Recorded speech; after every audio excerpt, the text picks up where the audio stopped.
Alrighty then, Smarty's back.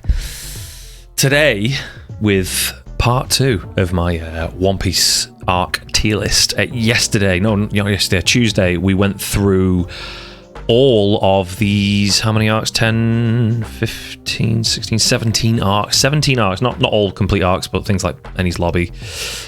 Tiny little things like the Romance Dawn through to Zoro, like not quite as big, but some big ass pieces in here. And we established that my favourite so far up to this point in the story is Water 7. Water 7's just such a fantastic like murder mystery type, just complete like the band is breaking up type situation. The first big trouble that the crew's really encountered there. Some fantastic arcs, but we're going to move into today Thriller Bark. So, moving on from Enies Lobby and the revelations of post Enies Lobby, where we just found out that Luffy's grandfather, Monkey D. Garp, also has a son, Luffy's father, Monkey D. Dragon, who is the most wanted man on the planet, apparently, most wanted man on the seas. And we move on from that thinking, okay, so we just fought our way through a government establishment. We've destroyed. In fact, we dealt with a Buster Call. They've effectively destroyed one of the most powerful underground top secret agencies in CP9. We've now fought two of the 7 warlords. I mean, what could possibly come next? We've seen, however, one of the 3 admirals. So where do we go from that? And we move into Thriller Bark, where the crew is as unfortunate enough to find a barrel in the sea floating with a bit of mysterious holdings within it, and then they think they're going to open something good, and they get basically baited into the trap and being captured by Thriller Bark. In the meantime, they meet Brook. Luffy immediately asks him to be on the crew. The skeleton accepts, but then sort of withdraws and refuses shortly after that anyway. Brook, being a bit older and wiser, potentially sees that maybe he was just a bit too excited at the moment in time because he'd just seen some people. But Brook is an interesting character as a skeleton.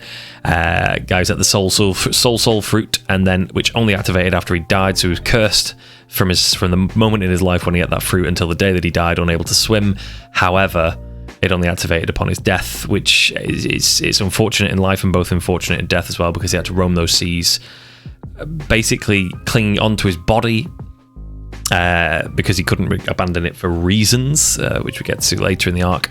But we end up on Thriller Bark, this big ship, and it kind of seems again like a little bit like Skypaea, a little bit like Sky Island, in the sense that it seems a bit removed from the rest of the world here. It just seems like a story.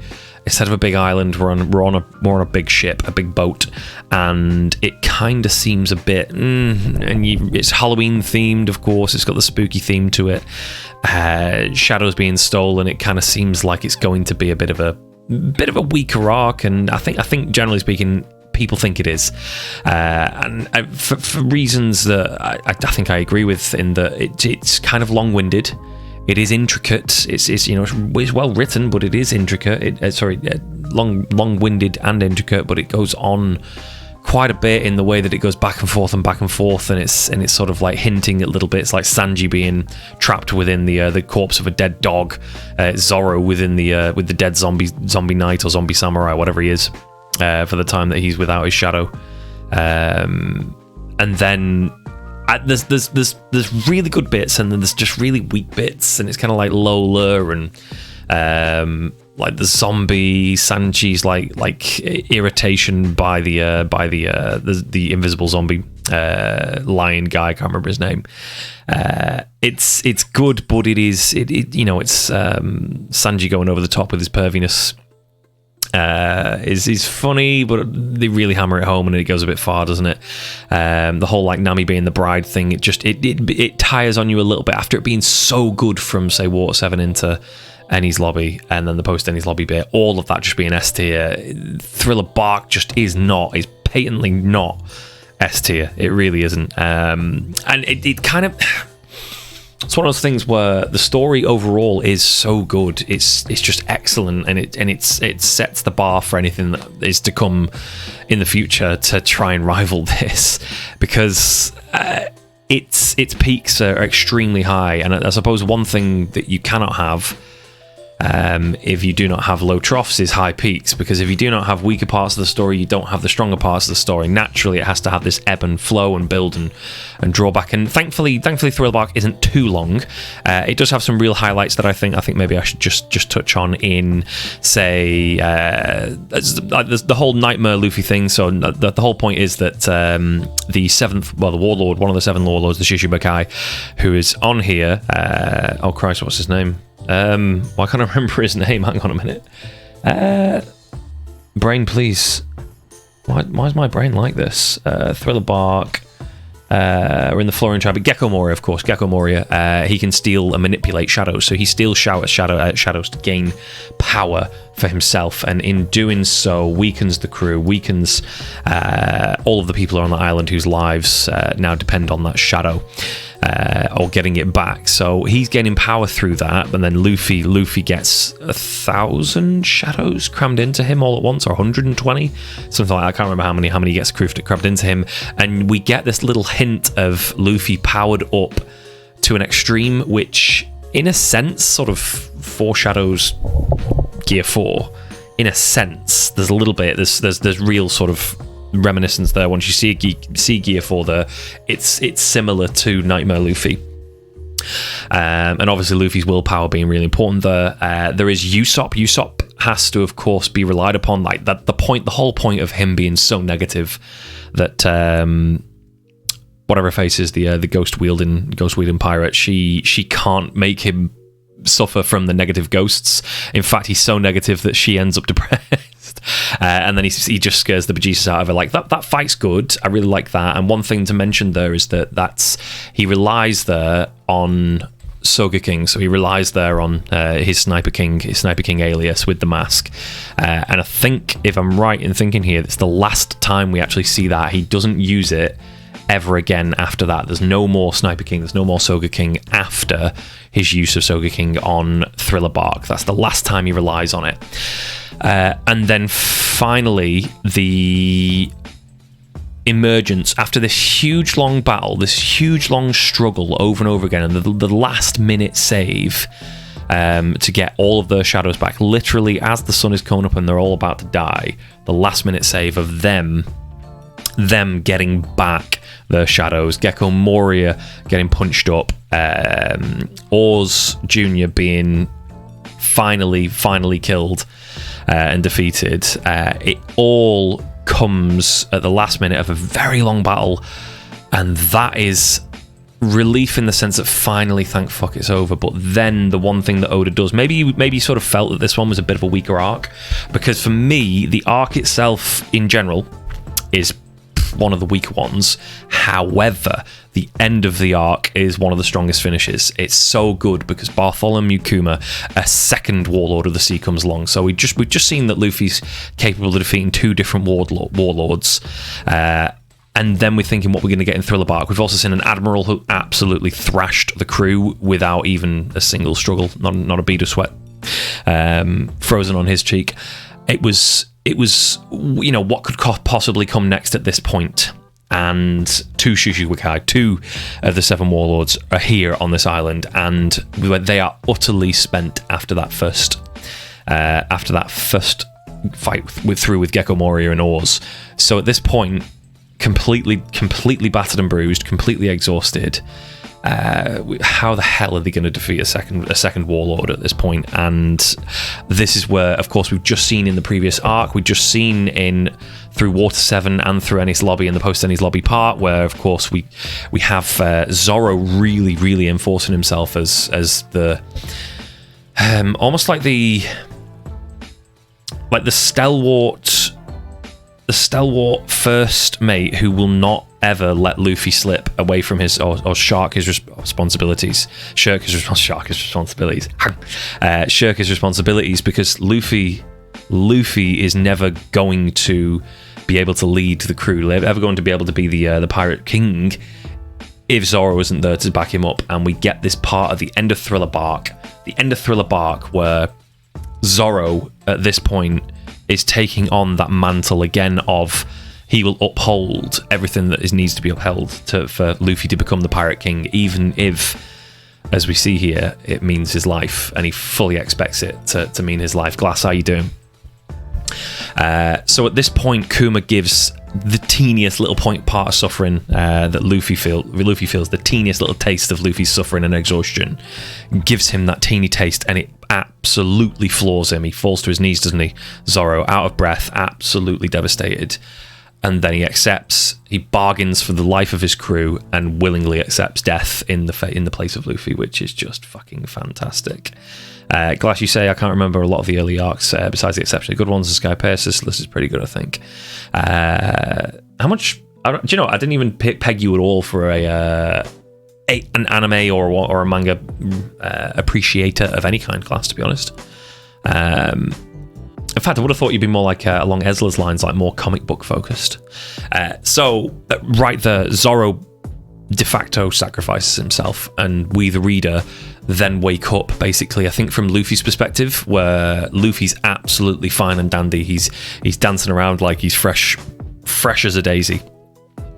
And there's some people who are, in fact, is that where it is? I think we wake up in Sanji's, we're in the devastation, aren't we? And Sanji's perspective is where we wake up, and Sanji's looking around because Sanji was also going to sacrifice himself, which I love that touch, where basically him and Zoro are both looking to take everything for the team and sacrifice themselves in this position. But Zoro, being Zoro, has none of it and conks him out before Sanji can get to the point where it's the stopping heads, where the butting heads against it. Maybe that's Zoro's determination showing. Maybe the fact that maybe Sanji didn't have the same resolve. Maybe Zoro wasn't going to question it. He just knocked Sanji straight out. But Sanji comes to. He's looking around the wreckage and like the rubble, and he's searching. He thinks he's gone, isn't he? I can't believe it. And then he finds Zoro standing there. And the line that sticks out in my head, which I've never been able to find it again, maybe it was the translation I read at the time, but the way I read it, the first time I read it, which probably was about, I don't know, maybe half a year after this had come out in the manga, maybe the translation I read, but he goes over and he says, "What happened?" And Zoro says, "Nothing at all." And I've never had the same translation, even in the manga or the anime, when I've gone back through it again. But just fucking like the way he took it all and doesn't want anyone to know, and then the way Sanji basically enforces that no one will find out what happened.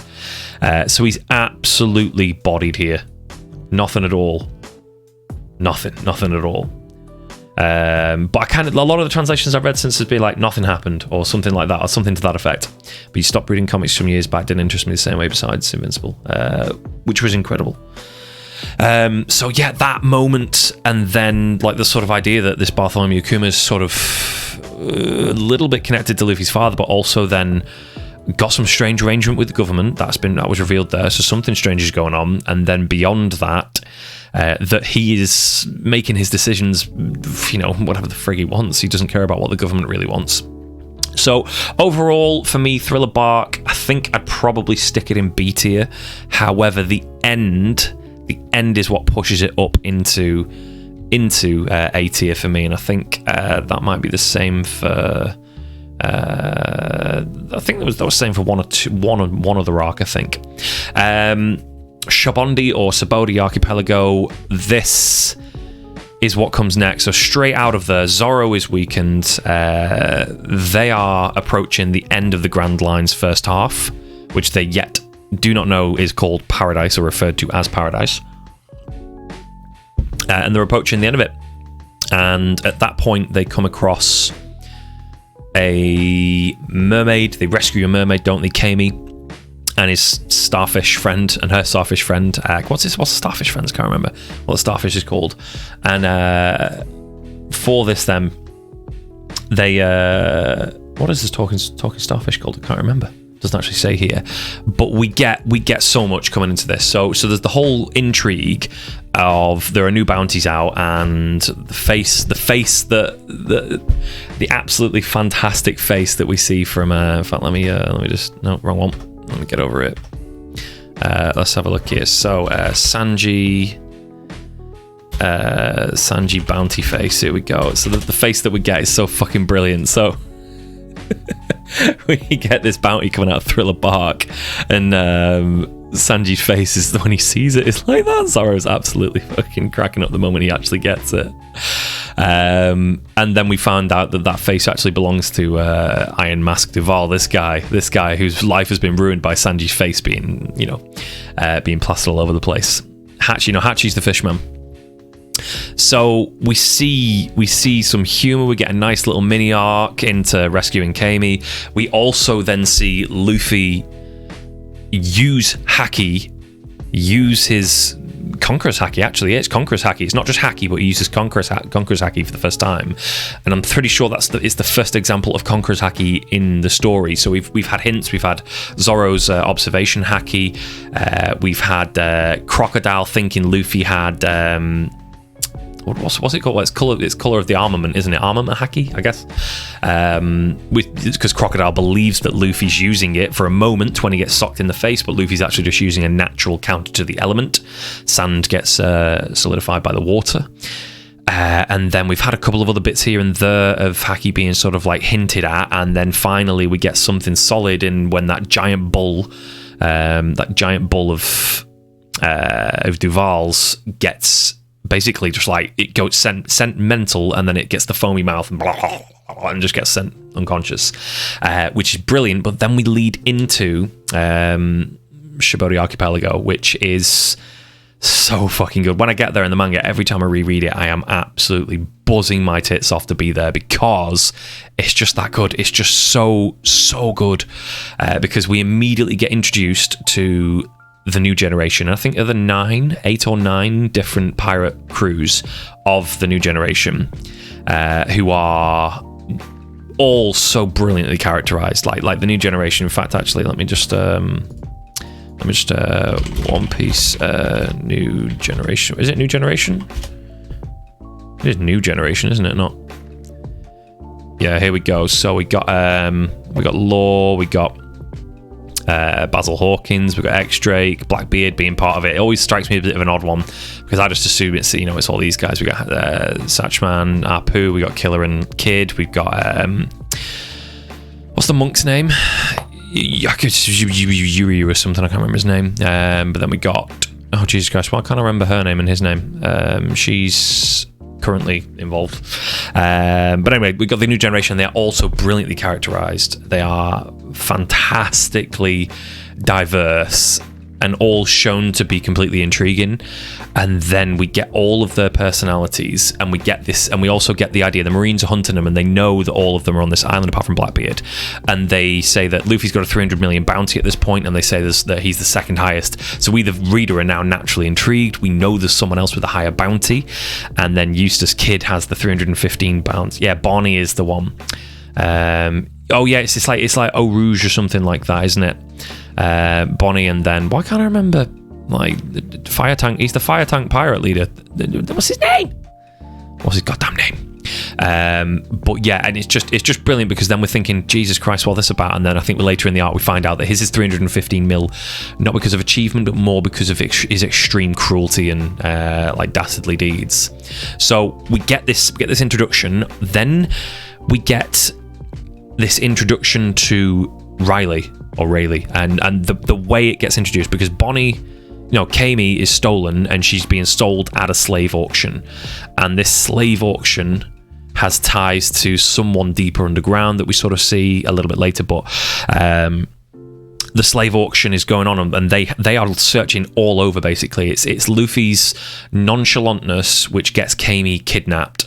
And then from there, Luffy does everything he possibly can, and all of the crew do everything they can to get to the human auction, the human shop, slave auction. And we see in the absolutely colossal giant. In fact, actually, let me have a quick peek at that. So we got Riley, slave auction. We get the colossal giant sat right next to, and we get this introduction like that, like the framing of it. Where is it? Have they got a manga panel? Can I get the manga panel? Where it's just so fucking good that we see. Is that the manga panel? That's later. That's not him in chains, is it? I don't think it's going to give me it, is it? Slave auction. But anyway, in the anime, we get this introduction. It literally just shows him to be someone of intrigue. Obviously, he's got a cool design, and then he zonks someone out without even so much as touching them when they're about to harm a mermaid or a woman in chains. And it literally goes. It just pans to him, Silvers Rayleigh, the Pirate King's right-hand man. And I just read that when I first read it, and I was like, all right, cool. And then I read it again, I was like, oh, sorry, what? I beg your fucking pardon. And I was like, okay. And I'm starting this, I'm getting buzzing. And then the auction goes ahead. Nami, in true brilliant character writing, does not give a single shit about all of her treasure. They have like a few hundred million berries worth of treasure right there. They took it all from Thriller Bark. She's got so much treasure. She's finally so happy she's got the treasure. That's all she's focused on, and it immediately is worth nothing to her. In the idea that she will literally put down every berry for the sake of Kami's life, who she's not even known that long, but she will gladly trade it all to prevent this from happening. However, that is soon taken from them. All of her bargaining is out the window when the Celestial Dragons. So look here.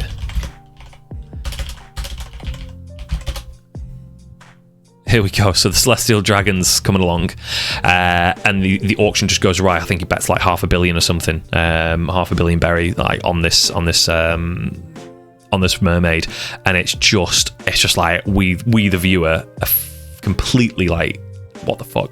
This is now they're gonna have to do something else because this isn't gonna work. So we've already had established, but when the crew was split up, that these are the Celestial Dragons. You can't even look at them the wrong way without basically being subject to death. And we know from what's her name? Again, Bonnie. Yeah, we know from Bonnie and her reaction, saving Zoro's life, or saving Zoro's, let's say, innocence, shall we say. We know that if you injure them in any way, Marine admirals are going to come for you immediately. It is without a doubt certain death. The subnail getting the right voice factor, making you hate the Celestial Dragons from just listening to them. The voices are fucked as well. It's just, that's so odious. They are the worst humans, the worst people on the planet. It's just unreal. And as a result of that, we hate them, we despise them, but we realise that there is no way to touch them because you are going to die. You are going to get Marine admirals on your ass immediately, and we've already seen 4 arcs ago, on the Longshore Island, or whatever the hell it was called, that one admiral was enough to destroy the entire crew effortlessly. And how the hell are we supposed to deal with that? And in true form, when all else is done, Luffy immediately. Right, so Luffy. Auction punch. It's St. Carlos, isn't it, or someone like that? Give me the GIF, please. Where are we here? Luffy auction punch. There we go. He steps up so slow, and then fucking boom. It's the single. It's. I think this is the fourth punch. I've been counting them now, isn't it? This is the fourth punch. And he's shot Hachi down right in front of Luffy. Kami's on auction, and he's just paid far too much money for her. That's now impossible for the crew to get her. And Luffy's just had enough. He's not playing ball anymore. He doesn't give a shit. He's already living by his own rules. He doesn't care. I don't know if he knows himself personally what's about to happen, but it doesn't matter. The consequences to him are irrelevant. He's already made one mistake in letting Kami get abducted, but he's correcting it in this moment. And from here, all fucking chaos breaks loose. We've got Bolsonaro, the yellow. What's he meant to be? Yellow tiger. Kizaru, I think, is that yellow tiger, yellow monkey, isn't it? Yellow monkey, yeah, because it's purple tiger. Yellow monkey, Kizaru, Bolsonaro. Admiral Bolsonaro comes, and he's got the light fruit, and he is a light man, and he is taking apart every single member of the new generation. All these people who have sort of established as Luffy's peers, as powerful, as cunning. He's taking them down. However, at the same time, we are seeing them combat in different ways, use their cunning, escaping or attacking. And we see all of these different unique dynamics, and we also get to see the three biggest bounties in lore, Eustace Kid and Luffy, all then take on all of the Marines and then make a run for it. And it's just absolutely excellent writing. It's so fucking good. It's just exactly it's just Admiral Bolsonaro, Kizaru, it's just brilliant, because it establishes still that we are like 500 chapters in at this point, and the characters, even if working together, fighting him 2-on-1 or something like that, still can't even hold the slightest candle to these Marine forces. There are people out there who are so much stronger, and just as we think we're about to see Kami get her head blown off, Riley basically uses a glint of his eye to knock out the entire presence in there, and only those with the strongest willpower can still stand. This is before, of course, Kid and Law and Luffy come out of the slave auction to fight the Marines. He uses some sort of technique on the slave collar. Kami's saved, and Riley says, "Look, let's meet up. I need to speak to you. I've been waiting for the man who arrived with that straw hat." At which point we're like, what the fuck? Yes, please, more of this. And then there's the whole fight. They meet up with Rayleigh. It's that's the thing about One Piece, like the power scaling and the way it is used, and the way that bounties are used in the same sense as well. I was saying this in my last stream, like you think about Dragon Ball and the folly of power levels, because it roughly makes sense when you could say that, Gohan's like 3,000, 4,000 power level, Nappa was like 8,000 power level or something like that, and then Vegeta was like 21,000 or something like that, 24,000. And Goku's exceeding that, and then when we get to Namek, it's like Zarbon's like 35,000 or something, like Jason Berta are like 50,000, Ginyu's like 120,000 or 90,000. He sort of, and it's kind of like, right, okay, characters, but then it starts to just get fucking insane. You've got Frieza going from whatever power level he's at, where Vegeta's matching him at about 150,000 or 200,000, and then he transforms once and he's a million. Somehow Goku goes from 150,000 to a million-ish or more. No, he goes to more. Like, God, the power, it's just, and then he goes Super Saiyan, but Vegeta still can't get anywhere close without turning. It's just like, and then how does any other character even have, like, fucking, I don't know, Piccolo fuses with another weak Namekian by comparison to these 1,000,000 or 2 power levels, and he gets a boost by about 1,000 times stronger. It's like, how is this? It makes no sense, and it kind of just made everything confusing. Whereas the interpretation of bounties within the series are completely up for debate for why they've got those bounties. What's the reason they've been given? Is it because of notoriety? Is it because of cruelty? Is it because of the significance to the government of what they did? Is it even representative of strength? And in some characters it obviously isn't. Some characters it obviously is. But the more you see within the series, it is, and it's just like the power scaling and the way it is introduced, the way it is shown that you can be, like, by this point, anybody else is the tippy of the top. They are the best there has ever been. No one's ever seen anyone like it. And that's kind of where Dragon Ball arrived at. It's where Naruto almost arrives at, pretty much, at this point. It's where Bleach arrives at. All these mangas where the character basically is the best of the best. They save the day, and then next arc, some big bad that's never been heard of before, who is even stronger somehow, they're stronger than everyone, like, they come along, and it's now, okay, now we're relying on our big guy again, our good guy. And it's One Piece is scaled so well that we've never got there, and there are the more and more like depths hints to the powers available and the ways they can be used and the advancements and hints at different powers and abilities and awakenings and things like that. It's just superb, and this arc really does introduce it to that. And then, just as we are fully endorphin the shit up, we are dopamine the fuck up, we are buzzing our tits off, we see Bartholomew Kuma, and we see Bartholomew Kuma, and we see Kuma again. So we are like, what the fuck? The Pacifista are revealed. Luffy is getting punched around like his granddad. His granddad is punching him around, a couple of knocks on the head, and he's got a lump on his head, doesn't he? And the guy, Sentamaru, I think his name is, the guy with the axe, who commands. He's the nephew of Bolsonaro. He commands the Pacifista. He's able to do the same thing. He's basically repelling Luffy's rubber and hurting him at the same time. Luffy's sent for a loop. Zoro is still suffering from his thriller bark sacrifice that he made. It is the real consequence to his issues there. He's seriously weak.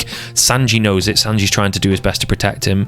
The whole crew is trying their best to protect everyone else, but they just can't. They are being torn asunder, and right as everything seems completely dreadful, Zoro's about to have his head caved in by a kick from Bolsonaro, I think, and Riley fucking swoops in. In fact, where's the gif? I need the Riley gif.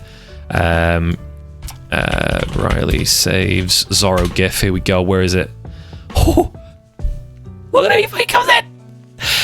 And then we are completely convinced at this point. No one, they've just established for like 10 whole like minutes or however long it was within the manga, within the anime, they've just established for that entire time that not a single person there can do anything to harm Bolsonaro.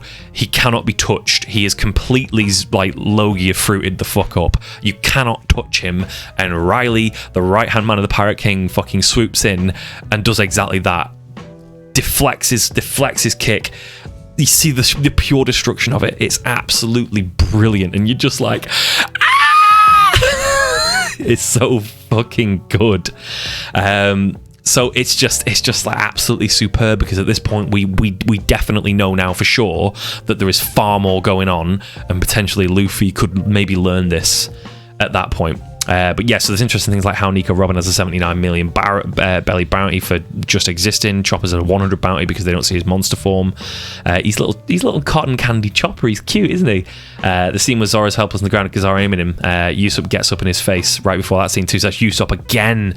The courage of the man. It's just so good. It's so good. And then, right after we've had all this build up, we've had Barate where Zoro says he'll never lose another fight. Luffy accepts that pledge, and he himself vows to basically never lose again after, I think, he's lost twice to Crocodile effectively. I don't think he's basically never going to lose again at that point. Everyone there is this strong cohesive crew. They've got Usopp back, so on and so forth. Been through all these trials and tribulations, and then one by one, everybody, Kuma warps crew, like one by one, Kuma just zaps people. Everyone just gets fucking popped. Absolutely superb. Everyone in the crew, and Luffy is scrambling. Luffy loses mind gif. This one here, the animation for it as well is so good. You can see the pain in him. Everything about the way it's animated. Like his feet scramble in a second, don't they? Anybody got the? Nope. Nobody got the good gif. Where's the good gif at? I want the whole thing where he scrambles with his feet. He can't even do anything. He's completely out of his mind at this point. And we've not seen Luffy do this. We've not seen Luffy in this state of complete and utter distraughtness. He's completely devastated. There is nothing left in his life. These people who have meant so much to him have just been disappeared off the face of the earth to God knows where, or into oblivion. And that's it. And that's the arc, because Kuma steps up and swing, and Luffy's gone out of existence, and that's the end of the arc. And we are, as a reader, literally just like Jackie Chan face, like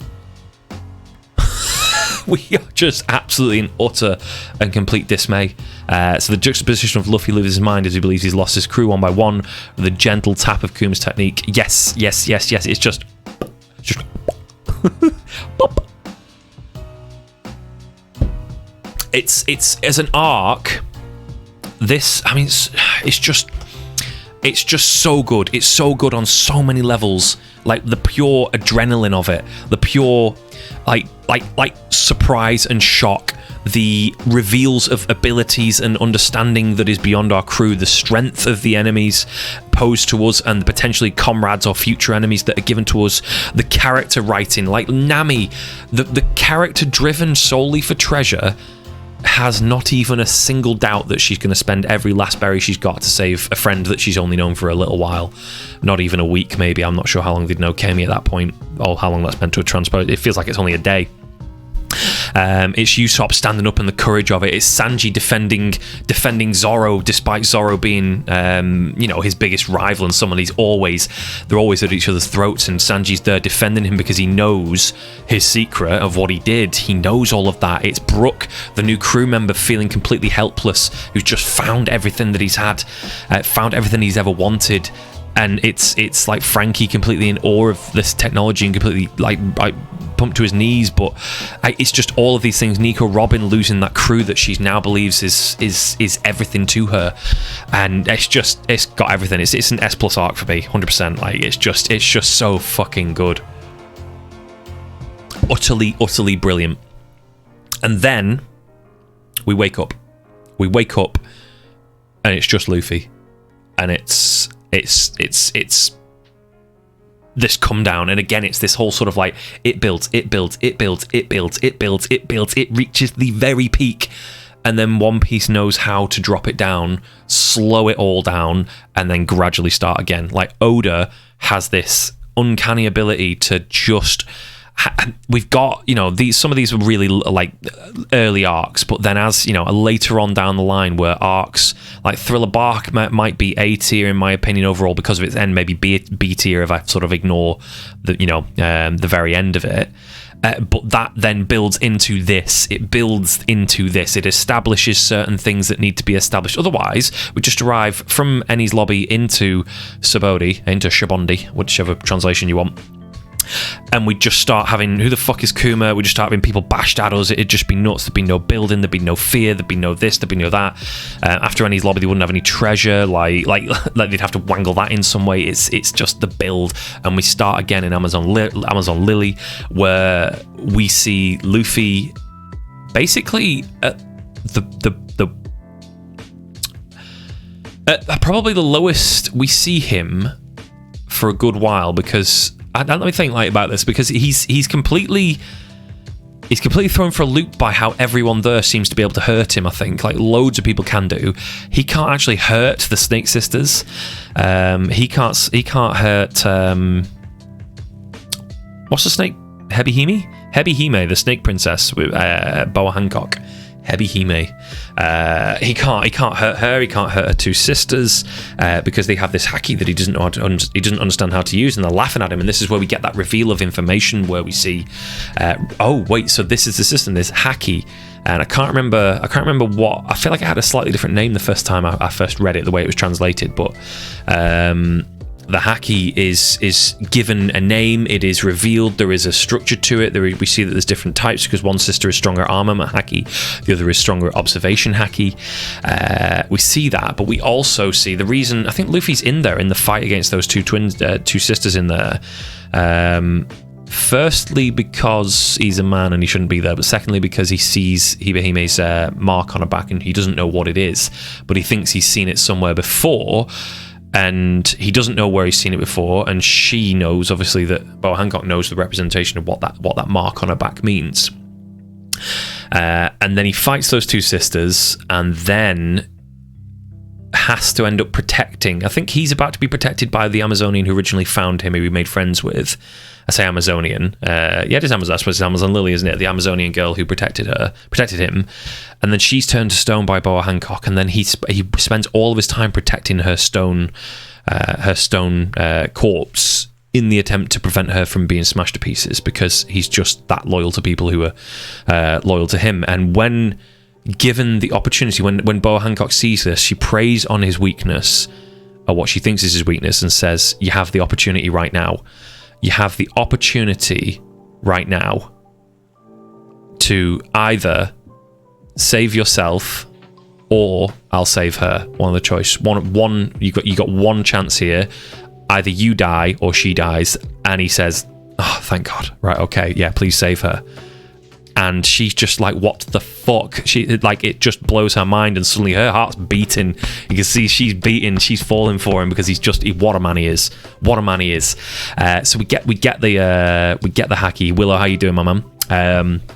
So we get the hacky. We get more of just Luffy's just bare-faced integrity. It's insane. The simplicity of his character. It goes right back to Logtown, even though I criticised it in Logtown or Rogue Town, where he just accepts, like, okay, I'm being executed, fair enough. Well, it was a fun ride. Hopefully, you know, it's going to be a good afterlife, all the rest of it. It's this exact same thing where his life at this point is, not even at this point, but his life in his eyes is perhaps not worth more than, and maybe his ambitions are not worth more than the life of this person he's made a friend with. He will sacrifice himself for others, and is part of his charm, part of his determination, part of his hacky, part of his conquest to be a ruler. So, and probably, I mean, what makes him befitting of it. So we see this, and then it's all called off when I think Boa Hancock. Sometimes, how does Boa Hancock? Oh no, it's one of the snake sisters, isn't it? Whose top falls off and a snake titties come out, and then he jumps on her back. He jumps on her back to hide the symbol, because he knows that it means something terrible to those three. And though he doesn't know what it actually is, what it actually symbolises, he's willing to again put himself into a terrible position to prevent someone else's harm, even though potentially right here he could be killed for it, or they could try and harm him even more. And again, it's just his character. I love the old lady in this arc, who's, you know, just the old previous Hebi Hime. She's got the news. She's reading it. She's up to date. She's basically the one who determines that Boa Hancock's come down with love sickness. Boa Hancock, it reveals that she was a slave of the Celestial Dragons, freed by who was she freed by? Was she freed by Fisher Tiger? I can't remember the timeline of Fisher. Yeah, Fisher Tiger's not that old, not that long ago. Yeah, she was freed by Fisher Tiger and knows Jinbei, I think, already. I can't remember. Fisher Tiger, I think, was the one who saved her. And he then learns about the plight of the fishmen, and this is the first time we've even really heard that much more. So we get all the way back in Arlong Park, we get this group of fishmen, representative of all fishmen for us, the reader, who are tyrannical, enslaving, absolutely terrible.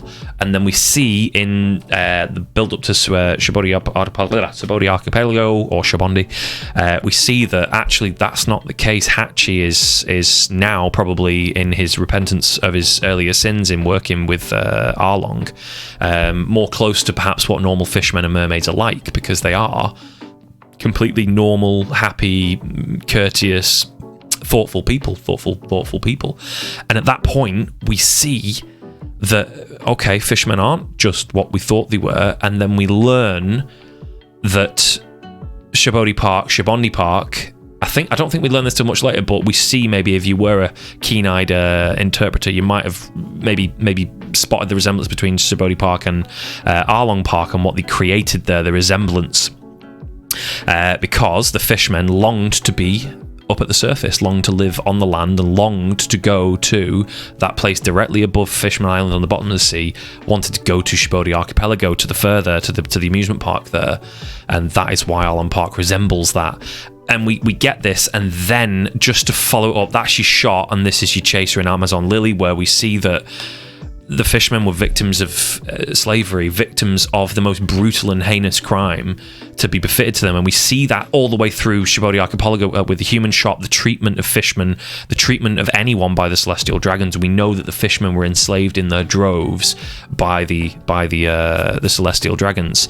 And at that point, we realise what Boa Hancock has been through, what her sisters have been through, and what the fishmen have been through, and why the Sun Pirates are the Sun Pirates, why some of the fishmen have that brand. I don't think we get that quite yet, but we sort of maybe see the resemblance of why. I think she says actually that they were former slaves and they've branded themselves, and I think that confused me at the time because I was like, wait, so all of our long pirates were fishermen slaves? And I got confused, but it explains it later, doesn't it? So Amazon Lily, basically, it's kind of a vehicle, isn't it? It's a vehicle for revealing lots about the world, but it's done in a good way. It's actually, I don't mind it as much. It's probably one of the more blatant times in One Piece where it's a vehicle being used to, give us exposition, which is very naturally done for Haki, for slavery, for fishmen, for the celestial dragons, and for the rest of the world. And then literally a vehicle for Luffy to be able to get to this point where he knows about his brother. So he knows about his brother being captured after Blackbeard confronted him and defeated him, and he knows that his brother's an Impel Down. So we find out that from the old lady, and then Boa Hancock in her besmitten state or besotted state with Luffy agrees basically to completely abandon her responsibility as one of the warlords and travel to Impel Down with him and get him inside somehow. So it is quite the exposition arc here. It is quite the vehicle, figuratively and literally, for Luffy to be able to do what he needs to do next, or to lead into the next arc of basically Ace being saved. And it's just at the same time written really well, so I don't mind it so much. So for this one, I'll probably give Amazon Lily I don't know, is it worth sort of like A, B? I'm sort of in two minds here. A or B? What we thinking, A or B? I really enjoy it. Because you learn so much. I'm going to stick it in A. And see what goes. Then for me, we move into Impel Down, and Impel Down it's nicely done. It's a long descent and then a long ascent straight after. We get so much out of this. Impel Down. We meet Buggy. Buggy is bugging the whole time. We meet number 3, Mr. 3. And then from there, we think those two useless clowns are basically just trying to get back up to the top whilst Luffy's trying to go down. That's an interesting concept. But then they get dragged further and further down with them, and then Crocodile's involved. Then Daz Bones, number 1, is involved. And then number 2 is involved. So many different people involved. Luffy is once again confronted by a Logia. In fact, actually, is Magellan a Logia? He's a poison man, but I don't think he's a Logia, is he? I don't think he is, because his 3-headed dragon thing, the poison dragon, he's in the middle of it, isn't he? He's actually in it. He's not. He's a paramecia, if I recall correctly. Should we just sell this? What's his name? Magellan Devil Fruit type. Or is he a venom, not poison? He's a paramecia type, yeah, because he's not a Logia. It just kind of looks for a while like he turns into a poison dragon, but he doesn't.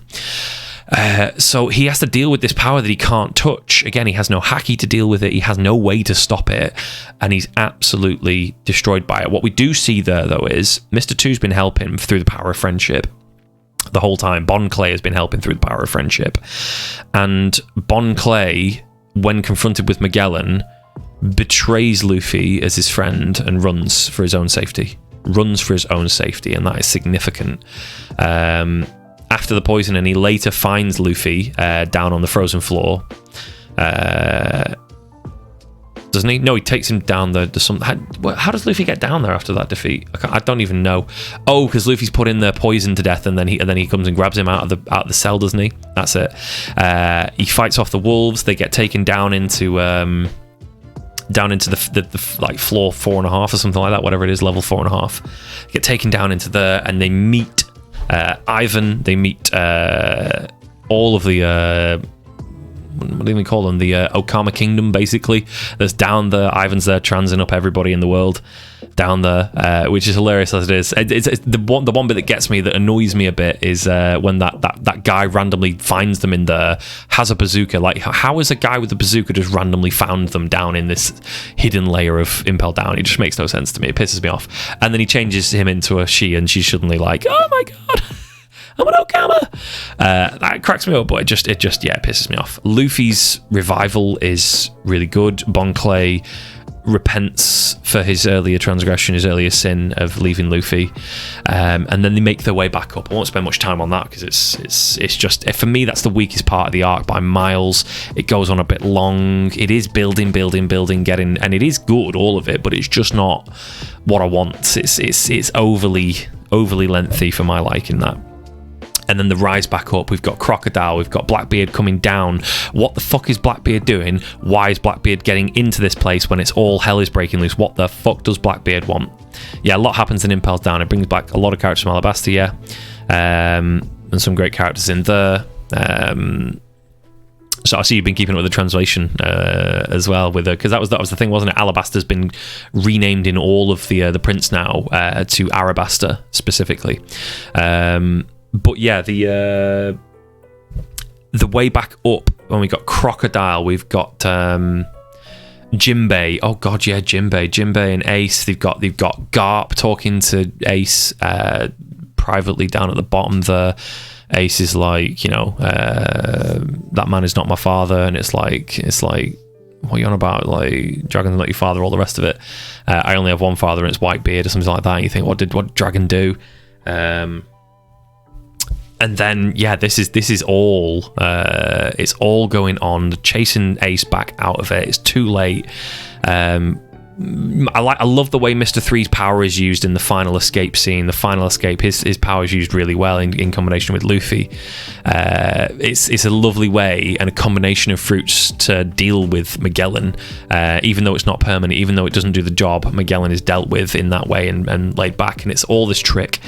And then finally they get out of the Jinbei and Crocodile attacking the marine ships and bringing one back for them, and then the whale sharks is fucking brilliant, absolutely excellent. And then there's this issue of the Gates of Justice, or whatever the hell the gate is called, where Impel Down is. The three gates that actually prevent them from using it. One Piece, not Ibe. One Piece. Where is it? One Piece. Not Devil Fruit. Three gates. Is it three gates? Whatever it is. There we go. This one here. Give me that. There we go. Yeah, so the three gates from Impel Down. How do we open this gate here? How do they do it? In what world do they get through this gate? Because if they don't get through this gate, they cannot get onto the Grand Line over here, because they'd have to go around. And in fact, why can't they just go around? Probably because of the currents or something. But yeah, there's no reason within the story that they can do anything but go through the gate. So how do they do it? And Bon Clay, redeeming himself utterly for his earlier failure to help Luffy against Magellan, stays back, impersonate Magellan, opens the gate, and they get through to go through to Marine headquarters where Ace is about to be executed. And it's just brilliant. The end there is absolutely superb. And then when they are, in fact, no, probably let's talk about that when we get to Marineford in just a sec. So Impel Down is where we are now. They've just managed to leave. They're out of there. It's been a rip-roaring affair. For me, Impel Down, it's got a lot of great moments, but it's got a lot of weakness to it as well. It's a bit too long. It's a bit too... just too much, especially in the anime. The manga's not as bad. The manga's nowhere near as bad, but the anime, Christ. I'm not really judging it by the anime, but I think maybe it's left a bad taste in my mouth. For me, I think Impel Down... personally, I'm going to stick it there. If I was going to order these, I'd definitely put like Impel Down towards like the lower end of A, I think, for my money. And then Marineford. And one of the very first things we see with Marineford is that We're approaching the gates of justice. We have no idea how the hell we're about to get through this next gate to get to Marineford. We don't know what we're going to see there. Everyone on the crew is now completely resolute that they are now free from Impel Down. What the hell are they going to do with this freedom? And they find out that they're about to go to the Marine headquarters where all the admirals are, where something massive is happening. They know the execution of Ace is happening. They know all of the Marine admirals are going to be there. And they are absolutely shitting a brick. Boogie's freaking out. So is number 3. It's just funny. It's good. And then, how does it go? I'm trying to think of the order, because there's this really good moment. I think they know that something's about to happen, and we see the build-up of the Marines, and we see then that they know that Whitebeard's going to come, and the gates of justice just open, and they're able to get through. And we peg that on Whitebeard being the one to open the gates of justice. We peg that on him, but that's not even the case, is it? I can't remember. Do you know what? Who opens the gates of justice? It's not Whitebeard. Whitebeard was going to have someone make that happen, but something else happened. I can't remember who opened the gate of justice. I'm confused anyway. Whatever happens there happens, but then Luffy, basically everybody's like, oh my god, I can't believe it. Whitebeard's going to be there. I wonder if Dragon's going to be there. Ivan's like, oh my god, I've not seen Dragon for so long. I've not seen him for so long. He's going to be so pissed. He's not going to let his son die, because Ace is Dragon's son, because Luffy's Dragon's son. He's not going to let him die. This is absolutely insane. This can't come to pass. Dragon will not stand for it. And then Dragon's nowhere to be seen. And Luffy just casually drops it in. Oh yeah, my dad's Dragon, but Ace's dad is the Pirate King. Called T. Roger, and everyone's just flipping out. So it kicks off with this. It kicks off with that, and then quickly leads into Whitebeard emerging from the waters. It then gets to Whitebeard he's the strongest man in the world. He's been fucking flagged as the strongest man in the world, and we've seen him come to blows with Shanks. I've even overlooked completely the inter arc bits where Shanks met Whitebeard. So we've seen Whitebeard. He's old, but he is still the most powerful man on the planet. He is the world's strongest man, and we don't know what his power is, but we know that Shanks, one of the other 4 emperors, we know about those 2. We know about them, and they're afraid potentially of Blackbeard, but Whitebeard was too stubborn to do anything about it, to hurt Ace's pride. Now it's coming to bite Whitebeard in the ass, and Whitebeard is pissed. And we're thinking, right, strongest man in the world. Why is he the strongest man in the world? He's obviously massive. He's obviously got a big fleet. But why? What's so good about him? And then he just fucking boom. the sky and the air crack, and it just sends fucking waves flying that way.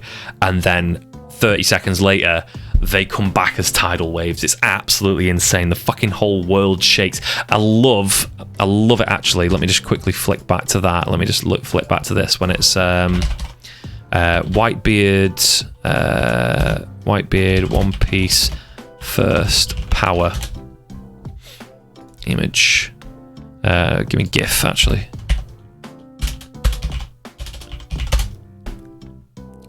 Where is it here? Because he uses it not on those blokes there.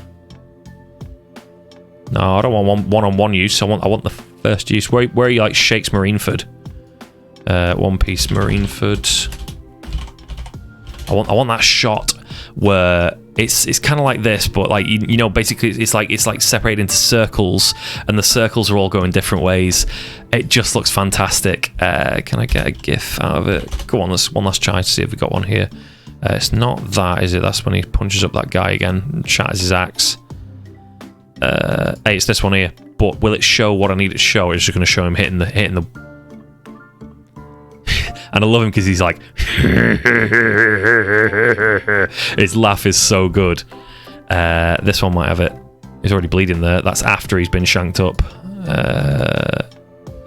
I'm not going to see it, but the whole that just shows him out. He's a monster from the moment you see him to the moment he goes. He's a monster. So we see him absolutely devastate everything, and then we see the one admiral. Sorry, the one of the 2 admirals that we've seen actually do stuff. Within, you know, we've seen. So we've seen Aokiji, we've seen Bolsonaro, who is Kizaru, and we've also seen What's what's his name? Whatever his face is. What's the fucking Fire Admiral called? Sakazuki is his real name, isn't it? But what's his... So it's Aokiji, Kizaru, and... So Blue Pheasant, Yellow Monkey, and Red Dog. Wait, Red Dog. Akainu, that's it. Yeah. Or Akainu, whatever the fucking... Akainu. So, he just fucking... Like, we've seen him, because he was part of the Buster Call on Ohara. But we've not really seen much of him. But we know what Aokiji's... capable of, because he fucking like freezes an entire ocean with the dip of his just like a little dip of his finger in there. But he freezes these waves, these absolutely enormous waves, and with it he freezes Luffy and everybody on the Marine ship before they can actually get to the fight. So they are trapped up there and don't know how they're going to get down. In fact, no, we don't even know that, do we? We see them getting wrapped up in the tidal wave. We don't see them after that. And then it is this big fight. It is this big fight where we see... I can't even begin to try and explain the arc. It's the world's strongest force versus the world's other strongest force, according to what we're told within the arc. Anyway, Whitebeard and his many crew members and his many alliance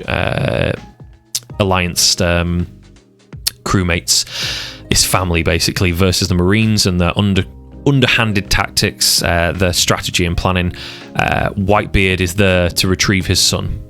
Potentially what is his most important son in his eyes, potentially from a mistake that he himself made. He's trying to save him from a mistake that he himself made in letting him chase after Blackbeard. It's something that he should have seen, should have dealt with himself, and potentially if he had dealt with himself, well, the story of One Piece would be going very differently,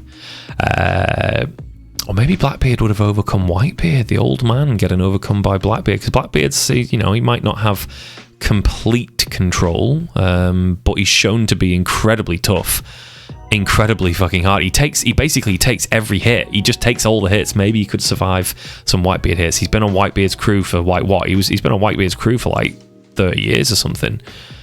Since before the time of Pirate King, like, he's been there for a long time. He will know Whitebeard inside out. I wonder, actually, there's probably some bullshit video out there on YouTube of somebody just making up some shit about a fight between Whitebeard and Blackbeard.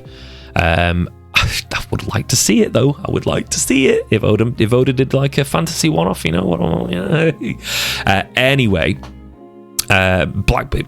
Whitebeard is seeming like he's actually doing pretty well, and then Akainu steps it up, and he gets what's his name? The son of Whitebeard who betrays him. It's like Wazard or whatever the thing is. Well, I think he's experiencing normal pain, isn't he?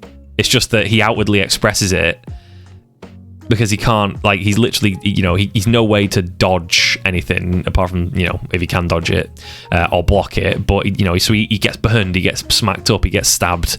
All these things happen to him because he can't use, he can't make him. It's a Logia. He's got a Logia that isn't a Logia. It's the one. It's like the one Meta Fruit, isn't it? He can negate the Devil Fruit powers, but until that, he's pretty much vulnerable until he gets to a point where he can actually use that power. So he'd have to tank everything, but he is extremely durable. At the same time, though, he screams, like, he lets out the pain. You know that he's in pain when it gets him. So, what's his name? What's his name? Who shanks him up? Not Shanks, but what's Marineford? What's the what's his name? Who betrays Whitebeard? It's like on the tip of my tongue, for God's sake. There he is. Squad! I was thinking Ozard or something. Squad. Fucking Squad. You fool. Squad, you fool of a son. So he's fooled into thinking that Whitebeard is only there because Ace is his favourite and all these other sons don't count to him, when that's not the case. But maybe it is. He says that he would do it for any of his sons, but would he? Would Whitebeard do this for any of his other sons? Also, funny of Whitebeard, he got rid of all... Did he get rid of, like, pretty much all his... or nearly all of his female crew members? It's just him and his sons there, isn't it? So...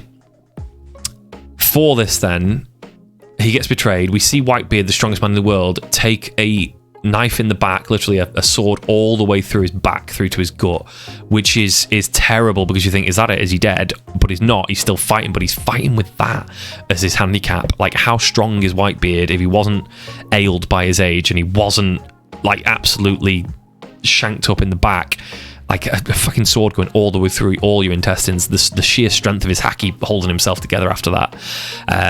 And then the combat, we see Akainu devastate the ice. They're all on the ice, and Akainu devastates it.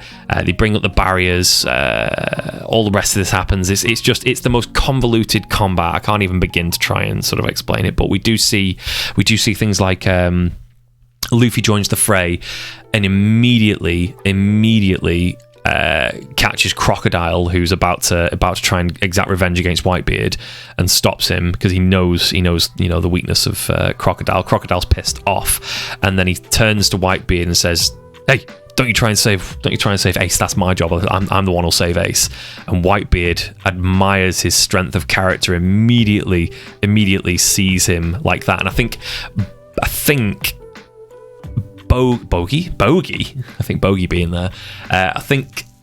Shit, what the fuck's... Buggy, fucking Bogey. Why is Bogey just coming to my head? Buggy the Clown, shout outs to Bogey. But Buggy the Clown being there, and the crew around him, are such a good sort of like frame of reference for holy fuck, because we the reader are just like, yeah, that's Luffy, man. But then Buggy the Clown is like... It amplifies the pain you receive, does it? I've never taken that interpretation from it, ever. Myself. Maybe I'll need to watch out for it next time I read. So, Buggy the Clown's there, reacting. He's like, what the fuck? He's like, ugh! Like, he's stood shoulder to shoulder with Whitebeard. What the fuck? He's telling Whitebeard off. And it's such a good moment to like draw back, because so much is going on, and Buggy's there to be our sort of like frame of reference for how insanely like overpowered Luffy is right now, and how like off his face like he is, basically. So we see that, and then Luffy makes this charge, and all sorts of stuff happens. He has to be pumped full of drugs again to be able to stand, because he runs out of all energy. He gets doped up. Everybody's sacrificing themselves. The thing is that we have this thing being identified about Luffy right here. He's on the ice. He's charging towards it, and then Mihawk comes down onto the ice. He apologizes to Shanks, but I have to see how far he's come, or something like that. And I can't remember what he says actually, but Mihawk apologizes to Shanks before he jumps down the ice. He's about to basically cut Luffy down, and then Luffy sort of gets a little, like, almost like not observation haki, but he has the foresight to see that if he sticks out even one limb, it will be chopped off. Like, Mihawk's going to literally dismember him bit by bit. And we then see this point that Luffy has a power that's perhaps different from others. Luffy has this innate ability to draw those around him to him, to support him. He's got people of all sorts of renown. He's got Whitebeard there, all of Whitebeard's loyal crew members seeing it. He's got Ivan from the Revolutionary Army. He's got Crocodile. He's got all these people. Jew, how we doing? He's got all these renowned people. He's a rookie. He's a no one. He's only just come up on the scene the last 12 months, and all of these people are behind him. All of these people are rallying to his side to help him achieve his goal. And he has this innate power that others don't have. Jew, there we go. Good lad. And he's pushing forward, and everybody is sacrificing themselves or putting themselves in harm's way to get him an inch closer to the stand where Ace is. And when it finally culminates, where Garp and Sengoku are on the stand, Garp drops down. I think he confronts the three admirals, and the three admirals are like, well, I love it because Bolsonaro's like, ho ho ho, because Bolsonaro's just so sarky, and he gets the mast of one of the ships and clobbers all three of them with it, which Aokiji freezes, but then he jumps over the top of him and they sort of like let him go. And in that moment, is that the moment? I think that's the moment where he Yeah, I think that's the moment where he uses his Conqueror's Haki right then and there, and everyone's like, fuck, and Sengoku's like, kill him, stop him, don't let him come closer, fuck that guy, he needs to go down. I think it's Sengoku anyway. And then that's when he swings the mast. Yeah, because that's it, because he's just arrived at the Three Admirals, hasn't he? And then the axe is being swung, and he uses his Conqueror's Haki unknowingly to stop the execution. It's just so good, man, so good. And then he clobbers the three admirals. Aokiji freezes it. He jumps over, and then Ivan cuts him. I think Ivan, whatever the scissors hands one is, like snips a path, I think, up to the execution stand. I think that's right. Can't remember. But either way, Garp is standing between one of his grandsons, who wants to save his other grandson behind him from being destroyed, from being killed, and he's torn. He knows what Ace represents. He knows Luffy, and he loves them both. They're his grandchildren. He raised them more than the dad ever did, seemingly. They are his children, in essence, and they mean so much to him, but weighed against that on the one side, on the other side, his career, his life's ambition to justice, his passion for his career of stopping pirates and putting an end to piracy. Everything that he's done in his life has been for the Marines, regardless of who's in power now, what the requirements of the Celestial Dragons are. He's been this stout Marine his entire life. He wanted his family to be Marines, but that's not been the case, and he's torn. And in that moment, his weakness is belied, isn't it? His weakness is shown, and he just lets Luffy clobber him. He lets Luffy smack him in the face and knock him off that stand, and there's nothing that he could do to stop it, because he's just this man who is the hero of the Marines, who did so much, defeated Rock's pirates, Kaido, Big Mom, Whitebeard, and Rock's, with Gold D. Roger at his side. This man who stopped the worst pirating era of its time, who was close to Gold D. Roger and maybe has his own feelings about that, but eventually, was the person to take him in due to that close relationship, potentially.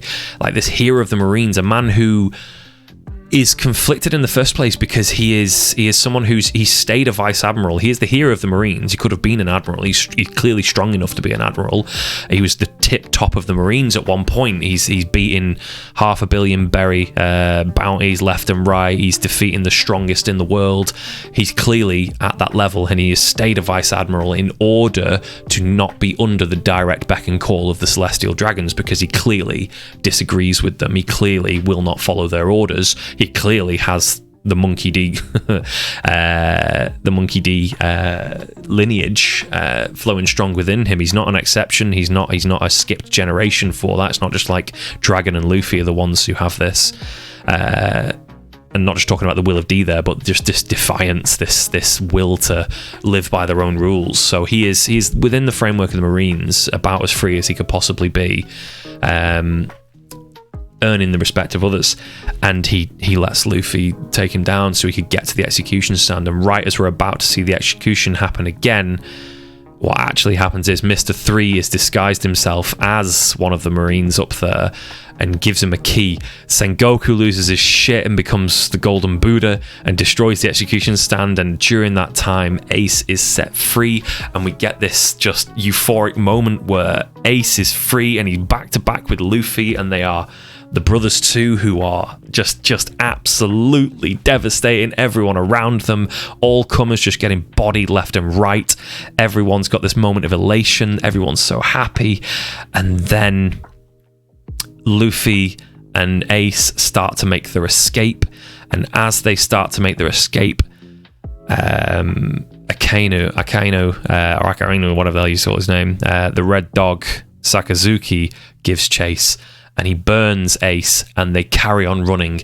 And the real sort of like point of Ace's character, obviously we've seen him living out his childhood in flashbacks, where he was so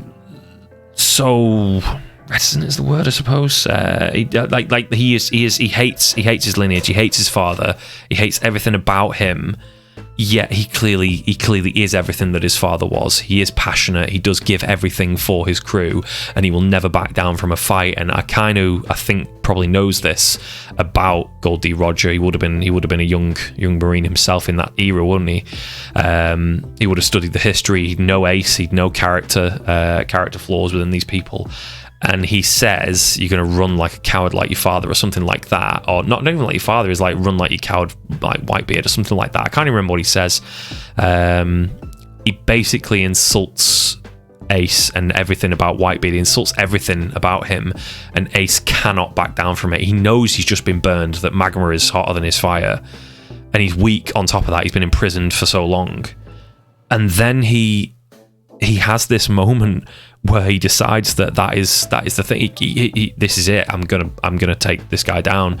And as he goes to attack him, Akainu burns him, and then takes that opportunity of weakness to attack Luffy, who's dropped his hat.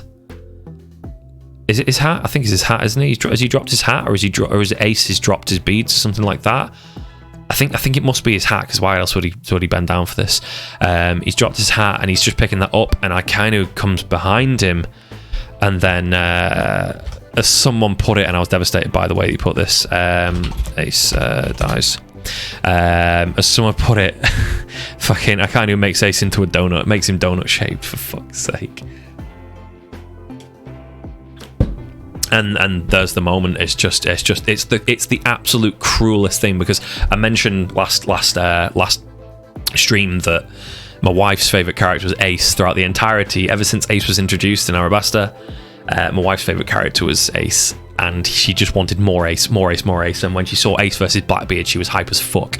And then when she found out that he got captured and was defeated, she was like, what the fuck? And then in Impel Down, she was like, what the fuck? And then throughout Marineford, she was like, what the fuck? And she kept saying to me, he's not going to die. He better not do. He's not going to die, is he? And I was like, you just watch, babe. You're going to have to watch. And all the way through all of this rescue, you think it can't possibly happen. And then it happens. They rescue him. Actually, you think the rescue is not going to happen, and then he gets rescued. He gets rescued, and his flames are burning brightly. His flames are so strong. Him and Luffy side by side, it feels like One Piece should be. This feels like peak One Piece that we're experiencing right now. It's this elation, euphoria, this absolute like happiness that we have now for Luffy and for Ace. And then Ace makes the ultimate sacrifice for Luffy in a moment of Luffy's distraction. In a moment it's not even just Ace dies in some bullshit way. It's Ace is true to his lineage. He is his father's son, as much as he hates to admit it. He not even hates to admit it, he will not admit it. He is Whitebeard's son through and through, but blood is blood, and he is in essence his father's son, and he cannot back down from that fight. He cannot back down from it. And in one final moment, he protects his little brother from the fate that potentially he was already destined for right there and then. So Marineford right there is just put in a completely different place in all arcs of all stories I've ever read. It became for me just this completely different arc. There's nothing like it, where we've just gone through all of like Shibodi Archipelago. We've gone through Impel Down, this massive struggle to get here. This is a shonen, isn't it? We're gonna get the hero moment. We're gonna rescue the guy, aren't we? It's all gonna be good. But no, it's after all that build up, after everything brilliant throughout the entire arc, it doesn't miss a beat, Oda. And then this beautiful, true to character death, and then Luffy has nothing else. He doesn't know where his crew is. He has no idea if he'll ever see them again. He doesn't even know if they're alive at this point. Does he at this point? Does he know they're alive? Has he spoken to Kuma in any way? Has he spoken to Riley in any way? I don't think he knows that any of them are alive, does he? He finds out that after, if I remember correctly. I think, doesn't Jinbei tell him something like that? Or Bo Hancock or Riley? Riley, maybe? No, because Jinbei tells him something, because Jinbei makes him remember his crew later, but we'll get to that. But I can't remember quite the order of it, but at this point he's so lost. Like, his brother was everything that he had here. Everyone else is, he doesn't know Whitebeard, he doesn't know Ivan, he doesn't know, he knows Crocodile, but what's the point? He knows Mr. Three, but it's not exactly his crew member. I mean, the only real important thing to his life right here is Ace, and it's his entire goal and ambition. Much like becoming the Pirate King is his goal and ambition that's driving him. And it's just this enormous crying shame that he just cannot be there to save his brother.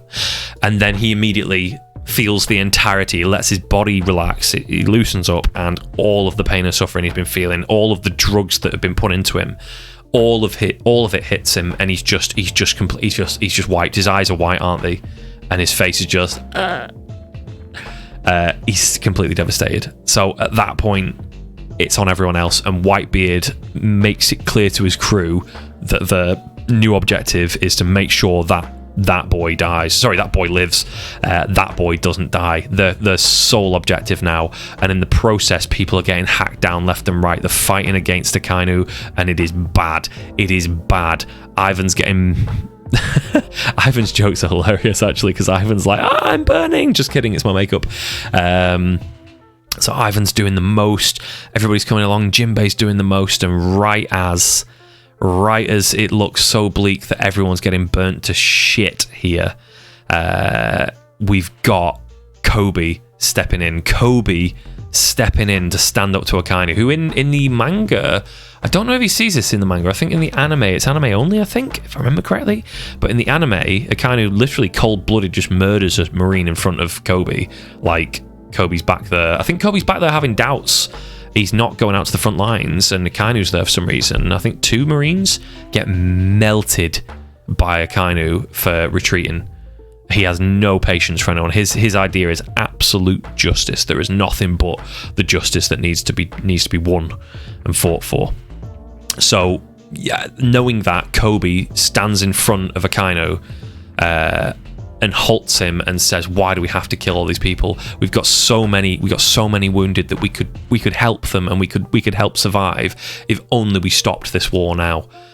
And he pleads. He's got this short monologue, and it's only a page or 2, I think, of him saying this.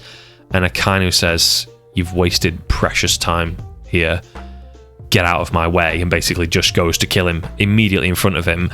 And right then, when you literally think Kobe, this character we've known from the start, you might not even care about him that much, but you think this is it for Kobe. Holy fuck, there's no one left to stand up for him.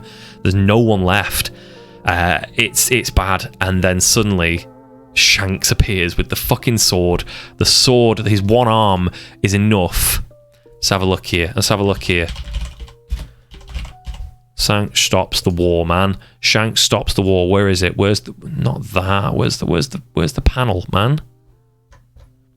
Here we go. Shanks Akainu.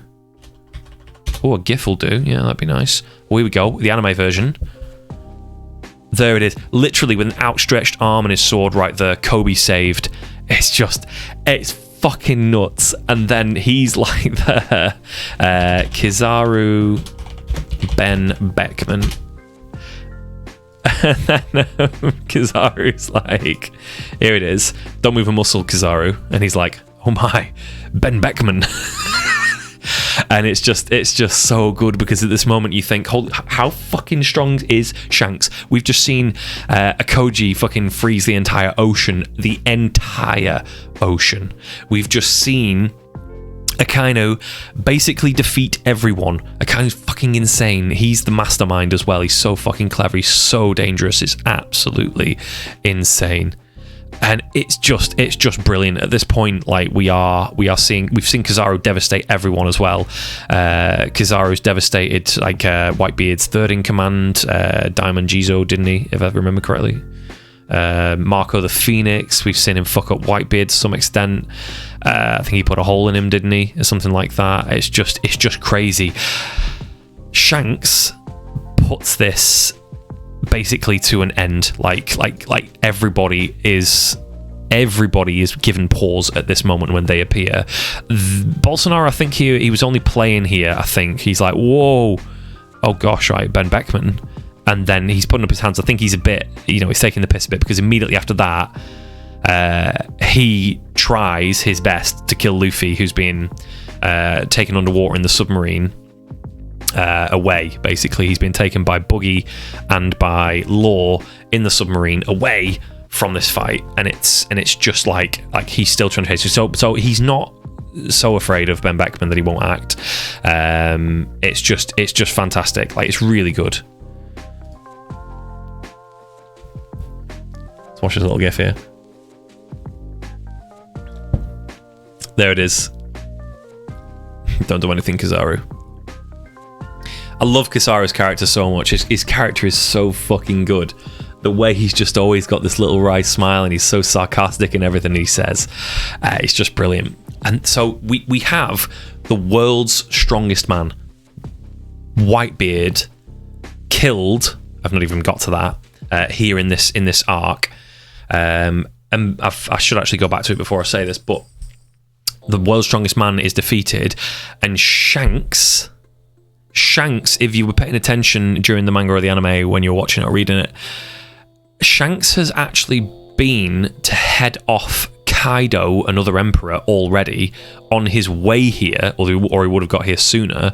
So he's already seen off another emperor, and he's arrived here at Marineford, and Sengoku is like, I accept the truce. I accept surrender, basically. I'm not surrender, but it's in Akainu's eyes, that's what it is. And maybe that's why Sengoku retires after this, and Akainu steps up and becomes the fleet admiral. But at this point, it's just so big, because we're like, world's strongest man, this other emperor we've not seen before, we don't know anything about. Shanks appears, he's an emperor, and he is in such high standing that no one even dares. No one even fucking... Well, actually, Kizaru does. I'm literally looking at him right there. But no one fucking dares, basically. That's that. That is just... He said it, so that's how it is. But on the other side of this, we get Blackbeard. Blackbeard appears, and he's just like... He kills Whitebeard. And after... This is the thing, like, Akainu... That's a fucking... This arc is so good, man. It's so good. Where are we here? Akainu... let's see here. Whitebeard... Not whiteboard. Whitebeard missing face. Let's have a look here. Missing half his face. Obviously, the anime's kind of fucked it up, but there we go. Look at that shit, man. Whitebeard's missing his face. His face is gone, and he's absolutely clouting Akainu. Akainu's like embodied there. It's fucking brilliant, man. And then he gets finished off by Blackbeard, and he stood there, and we get this end panel to the manga. Even though he is dead, his body never gave in. Here we go. Let me just get this a bit more central. Here we go. Even though he is dead, his body never gave in. Even after losing half his face, he continued to mow his enemies down. That man, if anything, was surely a monster. In this battle, he was slashed and stabbed 267 times. His body was hit by no less than 562 bullets. And as for cannonballs, he was hit by 46. And in testament to his pride upon the back of his body throughout his entire life as a pirate, not a wound of retreat scars it. The only wound in his back was the betrayal of his son, of Squad. That was literally the only wound on his back. Or was it actually? Did Squad stab him in the front or the back? I feel like he stabbed him in the back. I could have sworn he stabbed him in the back. Maybe he didn't. Maybe he stabbed him in the back. But not a single coward's wound on it, basically, is how it's phrased, depending on the translation. And it's just so fucking good. Whitebeard then gets put in behind the curtain by Blackbeard, and we're on what the fuck is happening there. Blackbeard comes out with 2 powers. He's got the fucking world's strongest, the strongest man's Quake Fruit, and also his Darkness Fruit, or whatever it's called. Mind blown. Again, we are revealed new things happening. How the fuck is that possible? What is even happening here? We don't know. We as readers are just blown away. The whole thing is just so good. So good. It's going in S+. For me, Marineford is S+. I could make a new tier and maybe S++, but I really think Water 7 and Shibodi Archipelago are the top of the mountain. I think those three are in equal standing for me. As great as Marineford is, I could maybe make like another one to divide these. I could put those all up to S++ and maybe get some extra ones here, but maybe I will reaffirm once I've gone through everything here. Maybe I will reattend to those, but we'll see. And it's just so good. It's excellent. It just can't be stated how fucking good that is. It's the best manga I've ever read. These moments here are just amongst the best of the best, and these are amongst the best of the best, but these are just like, yeah, baby. I mean, some of these other bits, like there's moments within most of these arcs which I think are up here, mate. Up here. It's just that overall the whole arc isn't that good. I mean, that's to be expected. A lot of arcs have a lot of build-up. You know, for example, in Bleach, I say that, you know, maybe one of the best arcs in Bleach is Soul Society, and even that has its low points, like some parts that you just, oh, come on, it's dragging now. Let's just... And yeah, it's just really good. And then we get to the post-war. Post-war, Luffy is in bits, and Jinbei consoles him. Jinbei basically fights with him over the fact that he's being a little bit too much of a bitch, which is fair enough. He is being too short-sighted. He is not remembering what he still has, and there's that moment where he counts on his hands, and he's like, and he remembers every one of his, to that point, 8 crew members. It is 8 at that point. We've got Zoro, Chopper. Sorry, let's do it in order then. Zoro, Nami, Sanji, Usopp, Chopper, Frankie, Nico, Robin, Brook. Yeah, he's got 8. So we've got 8 crew members right there. And he remembers them all, counts them off, and suddenly he's I still have my friends, I want to see my friends again. And then Riley suggests something new to him. Also, fucking shout outs to Riley emerging from the sea in the Calm Belt where all the sea monsters are. The Sea Kings are there, and he literally just says, "Yeah, but my boat sank a while back, so I've just been swimming. I just swam through the Calm Belt, full of Sea Kings." He's just too much of a baller. He's too fucking good. And then the whole part of that post-war arc being this mystery of, right, so what are they actually going to do? And then there's this weird moment where they go back to Marineford. The balls on these guys, by the way. Him, Jinbei, and Riley, Luffy, Jinbei, and Riley all go back to Marineford. They sail round the whole bay, I think, twice, and then he gets off. He rings the bell a certain amount of time, and then he's pictured there with his hat in hand, paying his respects, and a tattoo on his arm where it says, in fact, I might as well just get the tattoo up. It kind of looks like Ace's tattoo, and that's why it maybe throws you a little bit. Luffy, it was meant to be, was it 3D?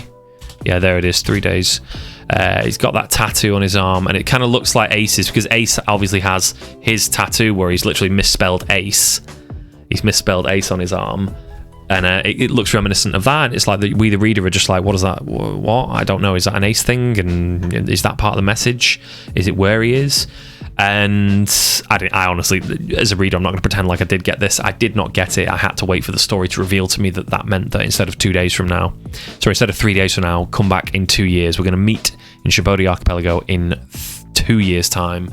And seeing the other characters understand that is absolutely exceptional. It's just like the moment it's like on point. Like I think Nami and like Nico, Robin understand it immediately. I think Sanji does too.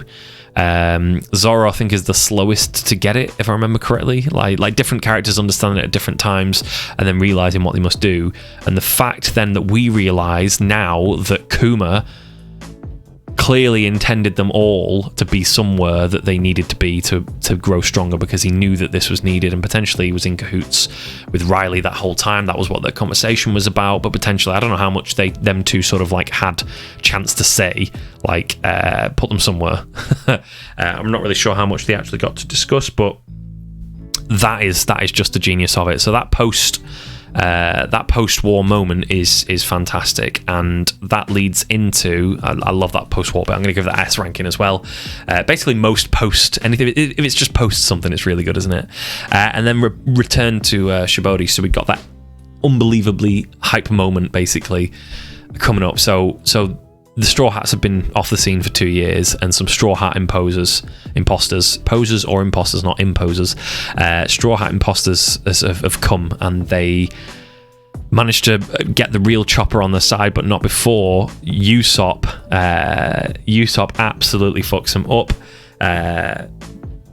Within the bar that they're in, they think they're going to get this girl who looks like Nami, who is Nami. Thinking they're going to get her to come hang out with them because she's beautiful. But it ain't happening. And then Usopp basically says, "Stop bothering the lady," and you know, just absolutely brooks him up. He brooks up their reality, full stop. And you see like Usopp's ripped. He's powerful. He's confident. Nami is thrilled to see him. That's just brilliant. It's so good. And then from there, we see Chopper is back, but Chopper's none the wiser. He thinks, "You guys have really changed," and it breaks my heart. It really breaks my heart that Chopper has to go through what he goes through, where he thinks that Nico Robin's been abducted, and he thinks none of his crew members care anymore, and he doesn't know why he's come back, and it absolutely breaks his heart. And you, the reader, fucking hell, it really breaks your heart as well. Luffy literally just dodges everything, I think, doesn't he? Like, he uses his haki to dodge whatever. I think he gets a gunshot at him, doesn't he, by the fake Luffy. It's just, all of that is so funny, and it just builds and builds to this moment where you, the reader, know that the real Straw Hats are about to fucking come back. There's the slimy sludge dude with his horrible sludge brother, who are being brought together by these fake Straw Hats, and you know that they are slimy as hell. And then the pacifistas come, and the real Luffy is exposed. The moment comes where they're all like drop jaw that the real Luffy's actually there, and we see that Zoro, Sanji, and Luffy are all so much stronger than they used to be. They're taking out pacifistas on their own. Zoro and Sanji have competition over it. It's so good. It's so fucking good. It's really good. Return to Shibodi Archipelago is probably one of my favorite moments as well. I think it's potentially up there with like for me, I love reading that whole bit. There's not a moment of that I don't fucking absolutely love, because I'm going to leave it there for a sec anyway, because there's another part that I have to talk about with it. Because Riley's there to see them off. He just basically came to make sure, you know, like they were going to get off safely. The crew gets back together. There's the whole thing with like Zoro's the first one back, and he calls like Sanji like number 9 or something like that, and it's so funny. Zoro ends up on the wrong ship, and he cuts it in half like Hawkeye did. We now basically, you know, Oda's saying to us that Zoro's practically Hawkeye level of swordsman, and we're like, yeah, boy! Everybody's given a moment on the way back there. It's so fucking good, man. It's so good. Jason, you can talk shit about the length of One Piece, but it is its strength. That is not an insult to One Piece. That is one of its biggest strengths, that it lasts so long. It's both a testament to how good the writing is, but also a testament to how fucking good it is, but people just want more. I want 5,000 chapters of One Piece, Jason. 1,000 is not enough. It's not enough. And then after all of this, where everybody's had the moment where they're just setting off, it's this new journey. We find out so much. Riley has the flashback, and he's got tears in his eyes when he's remembering that Gold D. Roger first basically walked over to Riley and said, "Hey, I like your ship. We should go be adventurers. Hey, partner, let's go be adventurers. Let's go fucking does it. Let's go fucking do it." And he has the straw hat on his head. The straw hat is there on his head, and we, the readers, are just like, "What the fuck?" In fact, let me just grab that. Let's have a look. Riley reminisces Goldie Roger. Is that how you spell reminisces? That is really not how you spell reminisces. Shit. Riley, let's just say first. Fuck off. Come here. First memory of Roger. Let's just put that. Oh, here we go. Maybe get the video there. What's this here, isn't it? I'm Roger, this must be fate. There he is, there's the tears in his eye. Who the hell are you? Want to get out of here? Go on, give me a little bit of this. Let's just play this. No, don't give me no adverts for Muller Yogurt. We don't want your Muller Yogurt adverts. Here they are.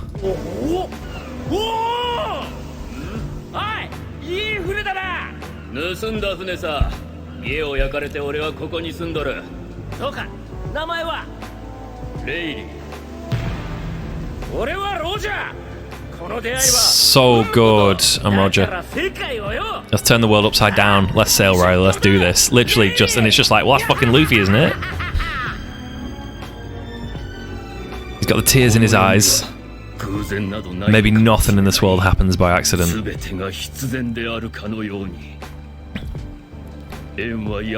Our destiny slowly takes form. Luffy looks great in that hat. It's just so fucking good, man. Better than ever. Maybe I want to live a little bit longer. It's just, and that end to the art is just so good. So fucking good. So the return to Djibouti for me also goes in S+. So good.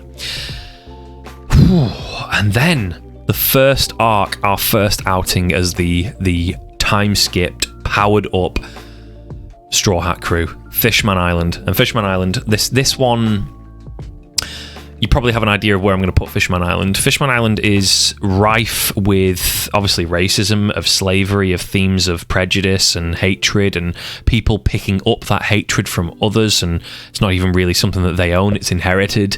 It's about fighting racism. It's about the way that potentially things can be interpreted. There's a lot about this, about communication, isn't it? There's so much. There's the history of the fishermen. There's the slavery. There's this Hody Jones. There's that. It's lovely because there's lots of information given to us. There's stuff like we learn about the reverie. We learn about a celestial dragon who came down there. We learn about the slavery. We learn about how the Queen Otahime, is it Queen Otahime? Whatever her name was, the Queen of Fishman Island was gathering signatures to get them basically to be considered to be able to join the reverie or something like that, wasn't it? And there's this huge message, and the sons of hers and everybody basically giving up on this message that she's trying to produce after her death was orchestrated. This Princess Shirahoshi, I think Cryhoshi calls it, doesn't it? Shirahoshi, and Luffy's relationship. There's her getting to see her mother's grave for the first time in her life. Like, there's all these great moments. There's even like things like the Little Mermaid kids. Like, there's so many rich characters here. There's the mermaid, yeah, because the little mermaids, the seven of them all say it like something differently. It's like I don't think it will. I don't think it will. It isn't. So what if it is? Even if it is, it probably won't happen. It's like they've all got something different to say. I love that. There's the I can't remember what she is. Is she a killer shark? Is she a make? No, I don't know what type of shark she is, but she's the fortune teller. There's the prediction. I like the prediction. I like a lot of it, but I feel like Hody Jones isn't a cool enough fucking... At this point, after everything we've had, he isn't a cool enough design, although I do like the way he's written and how evil and cruel he is, and it turns out at the very end of the arc, as we're seeing Luffy like flex his stuff and use different techniques and all this stuff, and all the different characters get their moments, it's interesting because they're all being held back. We get right at the very end of the arc that in Fishman Island, he's just got this hatred for no reason. What did humans ever do to you? And his secret is that humans did nothing. He is the hatred born of others' hatred. He is the racism born of others' racism. He is the next generation down that has absolutely no reason to even be prejudiced, but hates other people because of the hatred that's around them. And that's the overarching message here, which needs to be learned. All of the fights, I think, in the latter half, in the once we get to the plaza, it's a lot of build, but it's slow build and it's slow going and it's kind of weak in a sense compared to other stuff. It needs to build and build, doesn't it? And it does, and it gets to a great climax because that plaza fight is really strong. We get to see all of like Frankie's new inventions. We get to see Chopper able to use his massive beast form without losing his consciousness. Nico Robbins became fucking superb with her enormous limbs now. Nami is in complete control of her new cloud tempo stuff. Sanji's skywalking freely and he's got control of his Diable Jambe.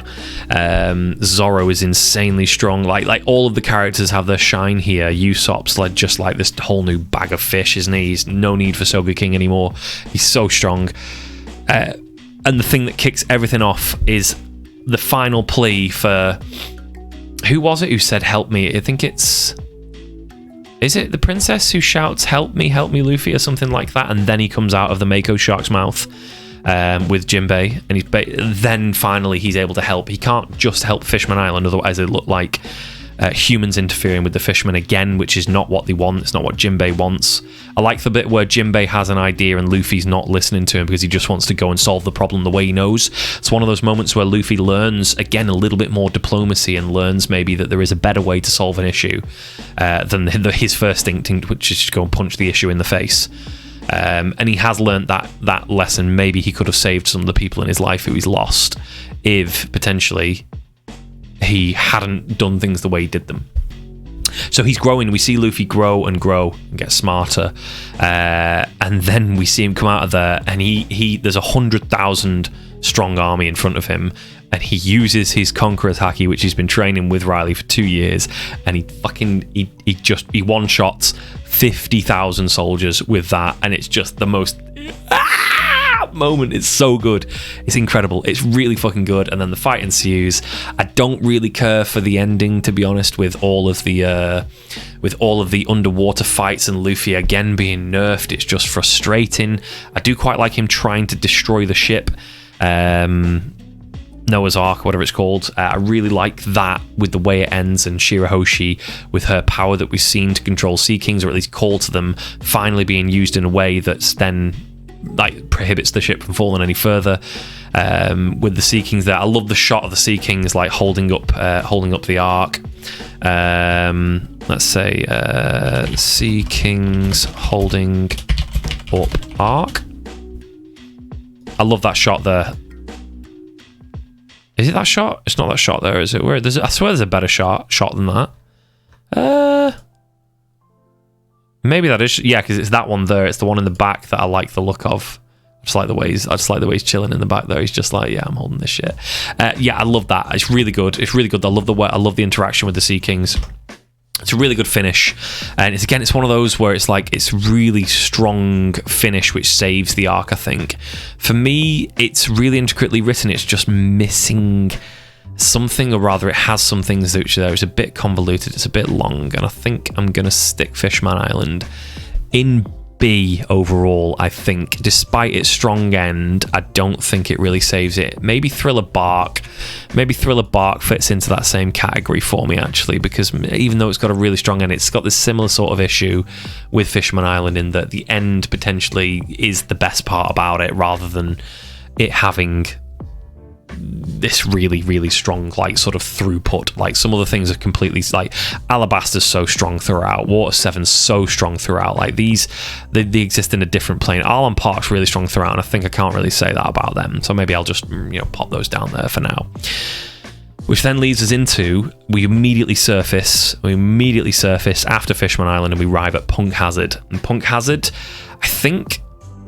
I remember I've watched a couple of reviews in the past of things like Totally Not Mark, and maybe a couple of others as well. Super Eye Patch Wolf, I think maybe has done something on One Piece, and I think it was Totally Not Mark. He sort of like struggles with the to get on board with the way that Oda maps out Punk Hazard, and it's all about the map. And here we are, and it's really complicated. But I think it's fine, to be honest.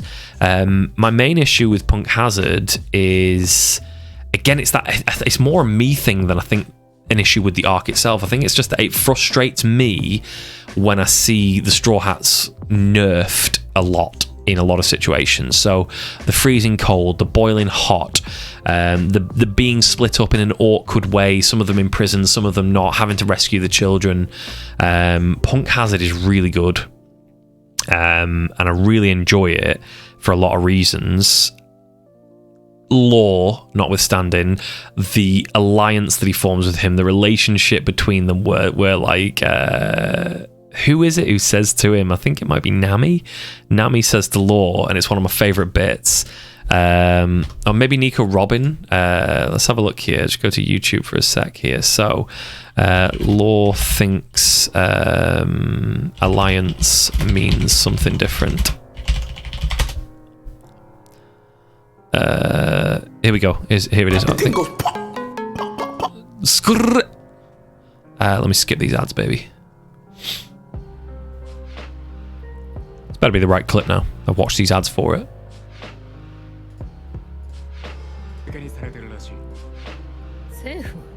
The government, blah blah blah.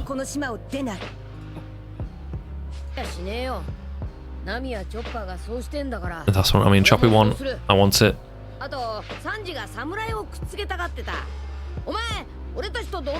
gotta help us if you want to team up with us. And he's realizing it. You have no idea. Cooperative relationship, some common goal. Yeah, of course. Naturally. Yep. It's like being friends. It won't be that easy either. No taking control.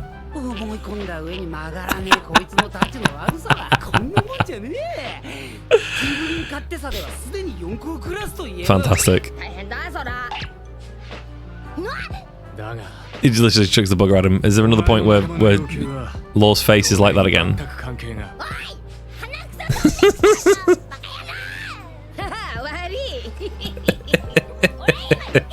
Completely ignored what he just said.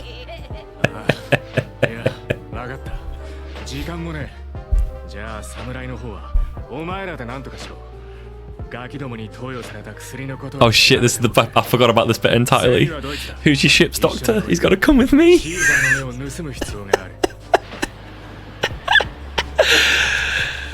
And then this. I can't walk, so thanks. His face.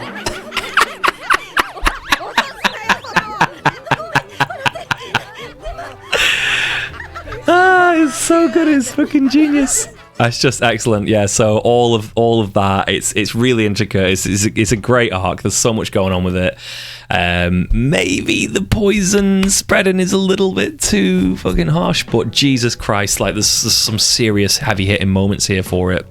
Gigantification. We've got what's his face? Vegapunk, his island, his technology, what's been going on there. We've got the devil fruit, which has a dragon in it, which is there. We've got this introduction of this samurai character. What the fuck is that about? A samurai's son, a dragon, all sorts of stuff like that. We've got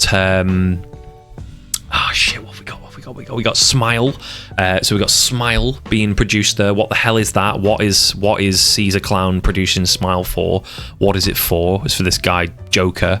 Joker had something to do with the human shop, the slave market.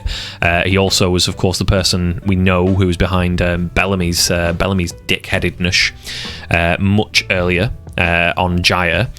It's got Virgo, who is a Marine Vice Admiral, who is on the side of Joker, on the side of basically these guys here. Well, we've got the Law is also a Shishibukai. He's one of the 7 warlords, so that's important too. We've got all this stuff going on, and then Luffy and Law get together to take down a warlord. They literally make an alliance to fucking take down a warlord. So we got all this stuff, and the very start here, this is Punk Hazard, and then this is Punk Hazard. What chapter is Punk Hazard? Let's have a look here. What chapter is Punk Hazard? There we go. It starts in chapter 654. Right after the time skip, 654 through to 1050, somewhere in that region. 400 chapters. 400 chapters. All of this is an arc. From Punk Hazard to Wano, that is one arc. And when Oda says, yeah, okay, we just finished with one, and I think there's only going to be one more arc, or someone reported that, I think it was an interview with him. Oda said, we've got one more arc. That's what I'm thinking. Chapter 1050 through to about chapter 1500 or 1600. That's what I'm thinking Oda's got in mind when Oda says, yeah, for One Piece, we've got one more arc. That is what I'm thinking. That is all one big thing. We meet the samurais there. We've got Kinemon. and his son Momonosuke, into Dressrosa where we meet Kanjuro. On Zou we meet all of the Zou locals plus Raizo, Whole Cake Island. We've got more of this. Reverie into Wano where we meet the rest of the samurai. All of the minks come together. Everybody comes together. It's so fucking... I can't even begin to sort of explain in my words how much Oda does here that just other manga or other anime cannot compare to. The way that he sets all this stuff, and this is like, we got stuff like that's from Alabasta now coming into fruition here. We got stuff like everything in here is hinted at, tied at. Little bits get revealed here and there. The ending to basically the conclusion to the start of a little hint at something here can finish up ending up here. It's insane how deep it is and how well written it is, and the world building is insane. How big the world still feels, even though we're finding out so much about it. It doesn't make the world feel closed. You might have noticed when Game of Thrones was out. Game of Thrones. The books obviously are superb. I can't say a bad thing about the books, honestly, apart from the fact that they are so long. I really love the books. Some chapters are a little bit naff, but that's how it goes. You're getting through some naff bits, you get to some amazing bits. But the series, Game of Thrones, obviously 4 series based on the books, absolutely superb. 5th series starts to go off book material and says fuck it, and it starts to get a bit bullshit. 6th series, it gets worse. 7th series gets worse again. 8th series, fucking tragic. By the time it gets to those sort of like 6th, 7th and 8th series, the world goes from the fucking size of a planet down to, you get to the 8th series and it's like the world is this big. The world is that big. You've got this many characters left who actually matter, and shit's going to happen with them. If there's this character who's useless, that character, they're going to die. They're going to get wrapped up at some point. They're going to get killed. Sorry, I'm just giving the camera the V's there. The world encloses itself, but so far in 1,069 chapters, or however many chapters there are of One Piece now, there might be new One Piece out today. What day is it? It's Thursday. Just 1 second, let me just have a quick look. What chapter are we on, boys? Have we got a new chapter? One Piece. I'm not seeing a new chapter. Maybe tomorrow I'll get it. Yeah, probably tomorrow. Anyway, so all of this is just, the world is getting bigger. It's not getting smaller. It's getting bigger and better. And it's part of why he revisits so often. He revisits post Enies Lobby, post-war, post-arc, refreshers on what is happening in the world, events, new things happening, reactions to things that are happening from characters we know. It is just fucking... It's so good. Everything, in every aspect, One Piece is just 10 out of 10, 10 out of 10, 10 out of 10, 10 out of 10. Every aspect. It's so good. And yes, Jason aptly puts it, if it was good, why does it have C and DT arcs? Because sometimes there are lows to make the highs so much better. Certain things need to be established, certain things aren't as good, and if we're being relative to one another, I still take Whiskey Peak over arcs in some other shit. I'd take Whiskey Peak and Syrup Village over Fullbring arc in Bleach. Like, yeah, hells yeah, like 100%. Like, fuck me, like, these are better than some other arcs. Even if they're the weaker parts of this, it's stronger than a lot of other parts in other manga. It's not really being fair to Bleach.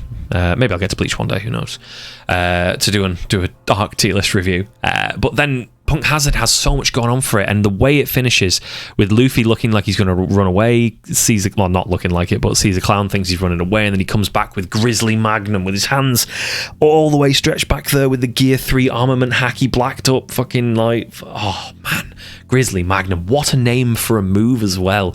Grizzly Magnum, what a name, I fucking love it. And he clobbers Caesar Clown so hard with it that Caesar Clown flies out the back, where we think, oh god, he's going to be picked up by these guys coming, because we've seen Jokers, we've seen Doflamingos, man and woman, coming to collect Caesar Clown and figure out what's going on and basically sort it all out.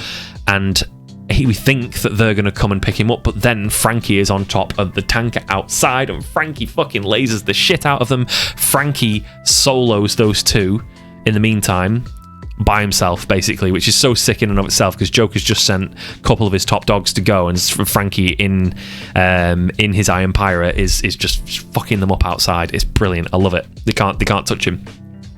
Punk Hazard overall for me, it's got to be up there with Arlong Park, with Impel Down, with Amazon Lily, with Barate, Romance Dawn. Like, I don't think it's as good as Alabaster.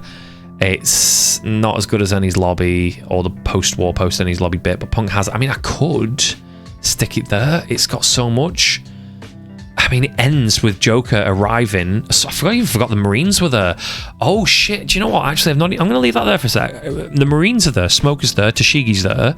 And their bodies get switched, which is fun of itself. Like, Law's shenanigans are fun within this arc. It's really complex. There's so much going on. There's so many allegiances. There's the tricky bit where they're imprisoned. How do they get out of there? It's like a magic trick. It's excellent. And then, at the end, the Marines and the Straw Hats...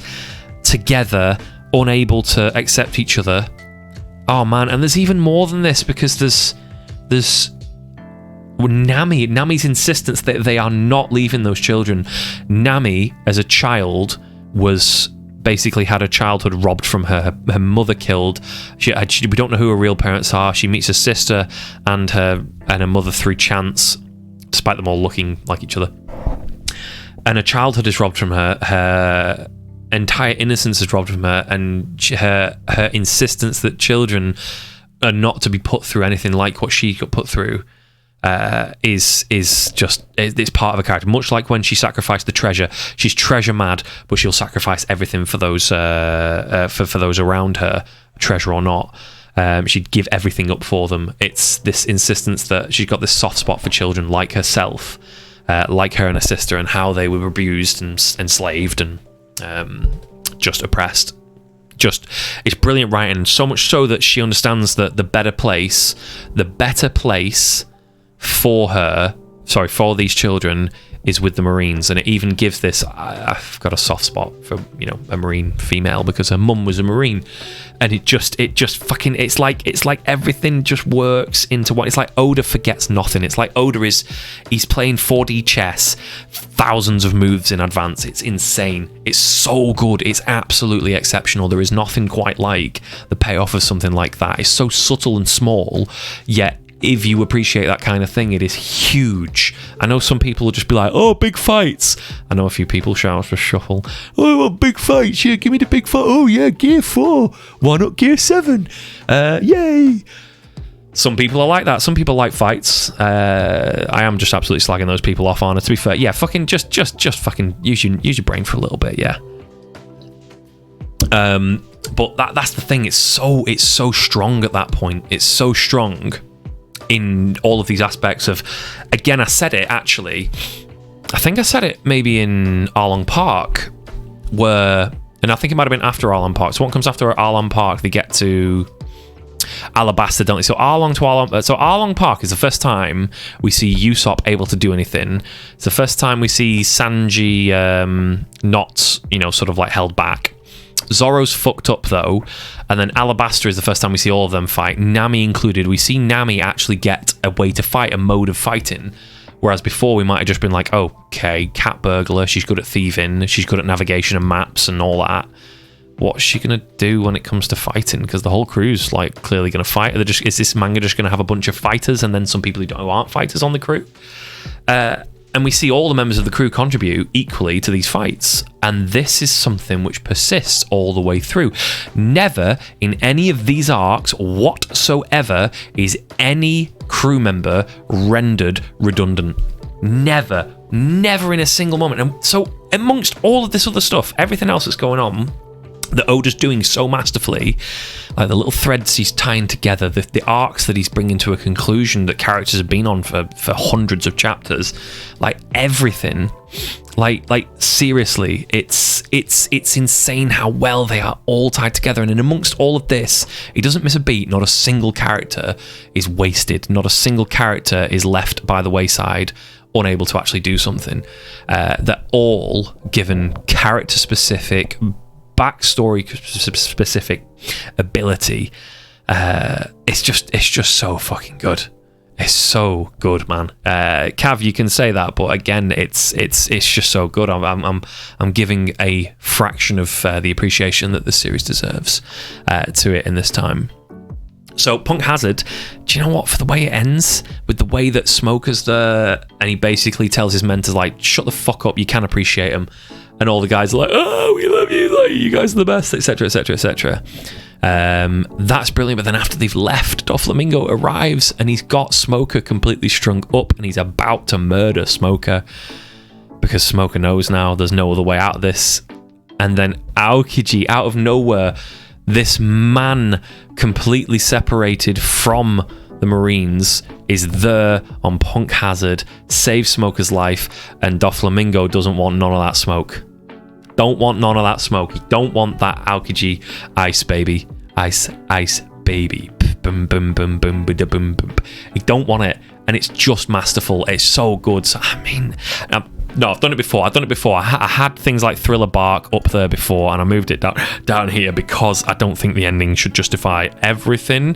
I feel like Punk Hazard on its own stands up without. Maybe the ending could bump it up to there, but I'm going to do the same thing. The overall average of the arc, I think, for me, is going to be A tier, despite the ending being S. I think maybe there's some elements of B in there as well.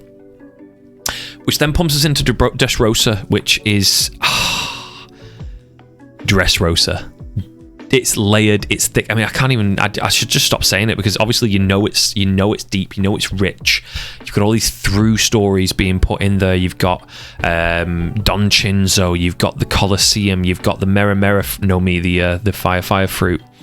Up for grabs as the prize there. Luffy is disguised in there. He's getting the rich history. You've got Mr. Soldier. You've got the Spaniard theme. They are passionate. They are lovers. Sanji actually gets a love interest in the form of Violet or Viola. Viola. All of these things are happening. All of these things are happening at once. Frankie's looking for the factory. You've got the gnomes. You've got the Caesar Clown trade with Joker, but then the Admiral is on the island as well. This new Admiral, Purple Tiger. What's his actual? That's Purple Tiger is what it means, but what's his Admiral?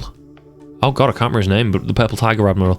Fukuji, that's it, isn't it? Yeah, Fukuji, I think it's Fukuji. And Fukuji is so fucking cool. The way he just sinks the floor of the casino into nothingness to introduce him. Zoro's wary of him. All of it is just fantastic. It builds. The Colosseum builds. And then we're thinking Luffy needs to be somewhere else here. Why is he still here? I know he wants that fruit, but it's not the most important thing, is it? But he's trapped within there. The Marines are moving in. The Marines are closing in on both Joker and the Colosseum and everyone there. Joker's forces look so strong. We're not even sure that Luffy can overcome this. Luffy rights the wrong and fixes Don Chinjiao's head. Like, all of this is happening. We're gradually unveiling a little bit more of the mystery, and then there's something more afoot. There's this power. What's going on with all these toys on this island? The toys are so fucking confusing. What's going on? It makes no sense. I know there's weird stuff in One Piece, but this is weirder than normal. And it's just one of those convoluted ones that really does keep you attentive all the way through, because it moves very quickly. It moves, and it's got lots of moving parts that all advance in tandem towards whatever's coming next, and you're really not sure where it's going to go. It's a mystery that's played out very nicely. So this is just working its way towards them finding the factory, finding the underground port, finding out the mystery of the toys. And I think they learn of the mystery of the toys. They know what's happening with Cookie, or whatever her name was. What's her name? The girl who has the power to turn everyone into toys and then make everyone even forget about their existence. Can't even remember her name, but the whole thing is just building. And then we get this huge halfway point where Luffy's reaction to someone being there is just like, and we've been given the clue to this in the flashback where we saw Luffy's upbringing, where we saw Luffy with the sake cups. We saw the brothers' cups. We saw them. We saw the little edge of Sako's cup. Sako's? Wait, Sako. Wait, what? My brain, I've been talking for so long, my brain is just stopping working now. Sabo. Sake cups, Sabo, Ace, Luffy. So we get the little hint of it, don't we? Of the brothers 3. And he's there. There it is. There's the hint. So we see in that moment there, if you enlarge that, you see the extra sake cup just there, the third one of the brothers right there. It's just to get from today on, we are brothers. And it's so good. Sabo appears and Sabo is going to take over. Bartolomeo Bartolomeo is there. And he's a great character. He's really enjoyable. He's dark, but the fact that he's a Luffy fanboy, he's a Straw Hat fanboy, is really enjoyable. Bellamy being there, trying to redeem himself, has an edge to it. He's cruel, though, as he actually hurt the people up in Sky Island, Skypiea. Who knows at that point in the story. And it's just seeing the manipulation of him, the family that casts him aside, the strength of the family, like all of this coming together, and then Luffy has to go and stop Doflamingo, and it becomes this huge struggle. We get the climb up the mountain is really good. All of the different pieces coming together, all the different things. The king realizing the strength of everybody here. We get Usopp and Nico Robin and the gnomes under the factory in the basement there, where, what's her name, Cookie or something? Well, I can't remember her name. Whatever her name is, her with the toy power, she's down there. And at that point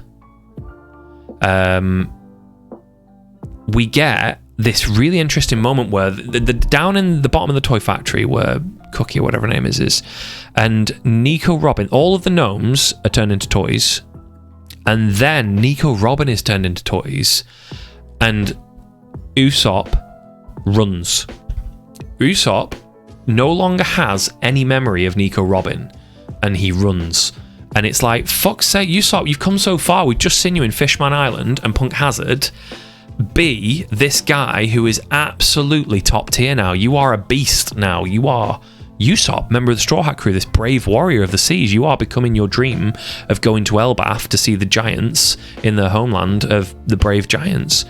What is happening? And Usopp runs, and he runs, and he runs, and he runs, and he gets to the very end, and then right at the very end, he stops. Does he actually put... I can't remember. No, he doesn't. No. Right, so up until this point, in Thriller Bark, in Enies Lobby, in Water 7, he relies on Soga King. Soga King is his shield up until Thriller Bark. He keeps relying on it up until the time skip, pretty much, to be someone he needs to be. In fact, does he use it on Sabaody Archipelago? I can't remember. To be someone he needs to be. He uses it when he needs to step up. It's his shield. He puts it on, and he's a different person. He can be that courageous person he needs to be. He's no longer Usopp. He's got the Soga King, Sniper King mask on at that point. He is someone else.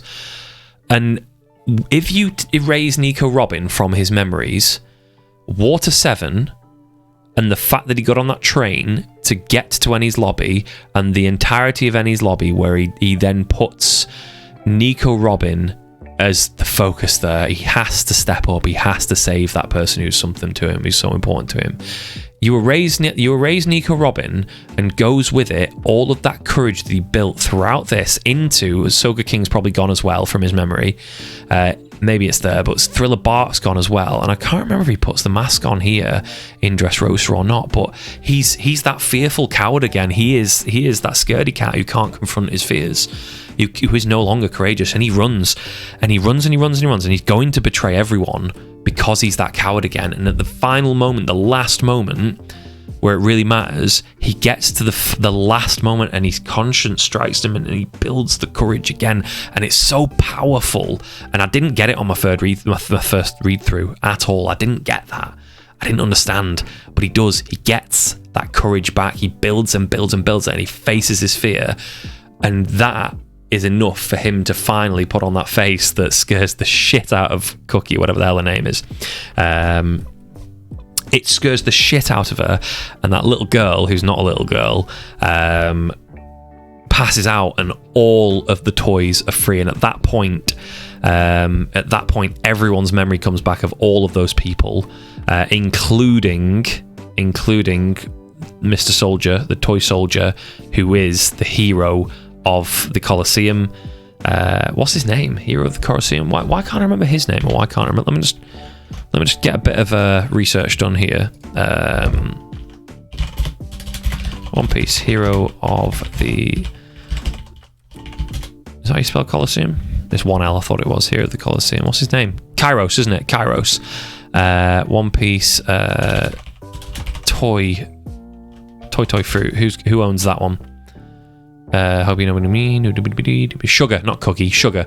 So Kairos and Sugar. So Kairos is in the throw room and he decapitates Doflamingo immediately. It's fucking brilliant. But then it all hell breaks loose.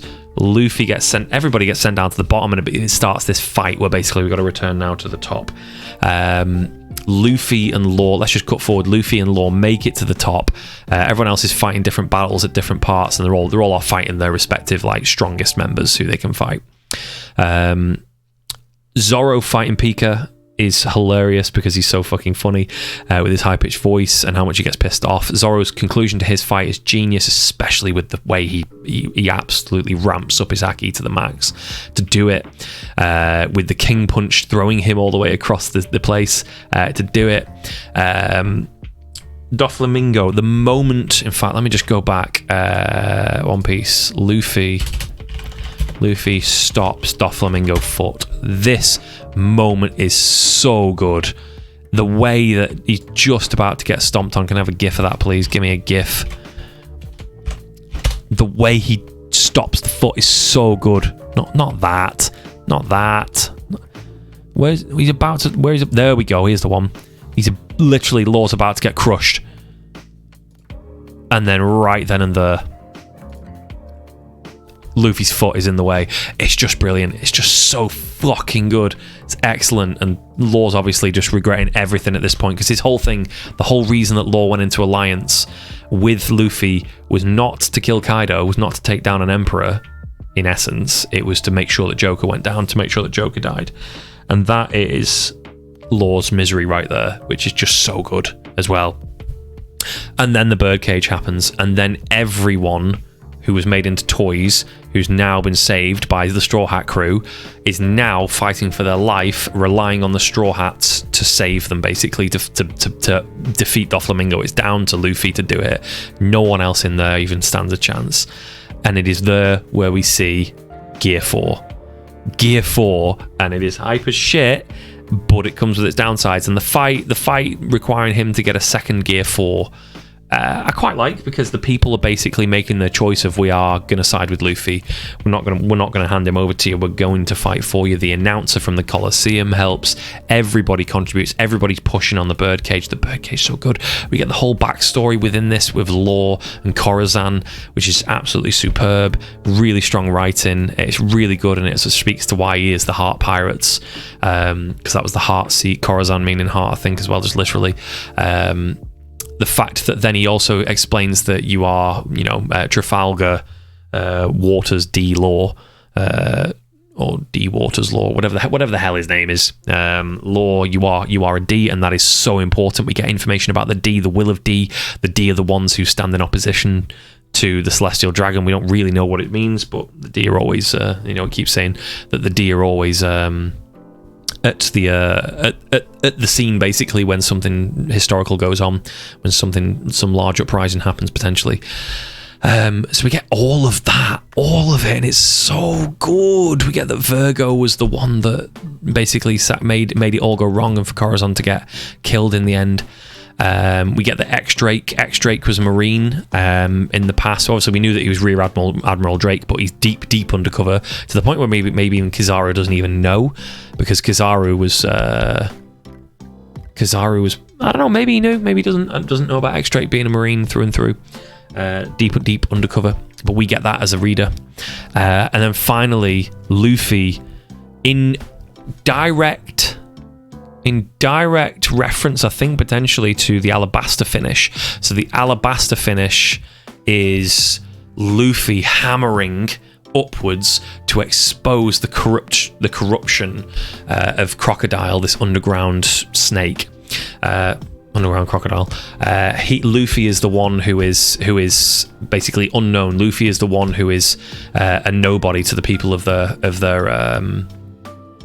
land, and he is exposing from the underground this crook who's taken over the lands. And in Dressrosa, it's the opposite perspective, where Luffy is the one that everyone's relying on him, and he is the dawn, he is the sunshine, the rays of sun are coming through the birdcage, and he is above Doflamingo, pounding him into oblivion from above, from the sky, no longer underground, hitting Crocodile upwards, but hitting Doflamingo down from above. The symbolism there, like really strong, really key. There's so many themes that you can link to it, and it's just powerful. And when he finally breaks Doflamingo, everyone is so grateful. Everyone there is now going to live as a result. They thought it was over. Everyone was going to die. The bloodbath, and in fact, one of the most chilling manga panels is in there. What is it?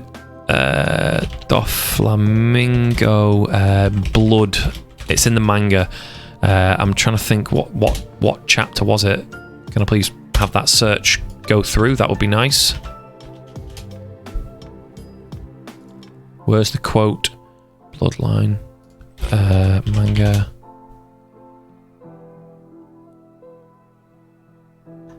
Maybe it Screams would be a better. There's a really it's so good. This panel is so good. The screams of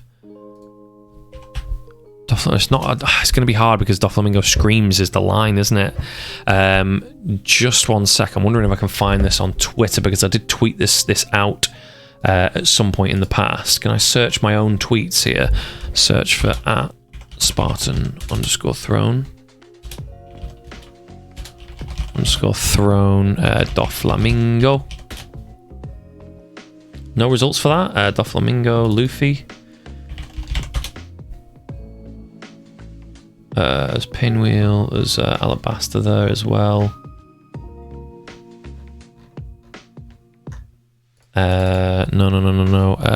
Dressrosa. Bear with me just a sec here, hopefully. Here it is. Yeah. Here we go. So, this is it. This is where the coldness of all of this comes.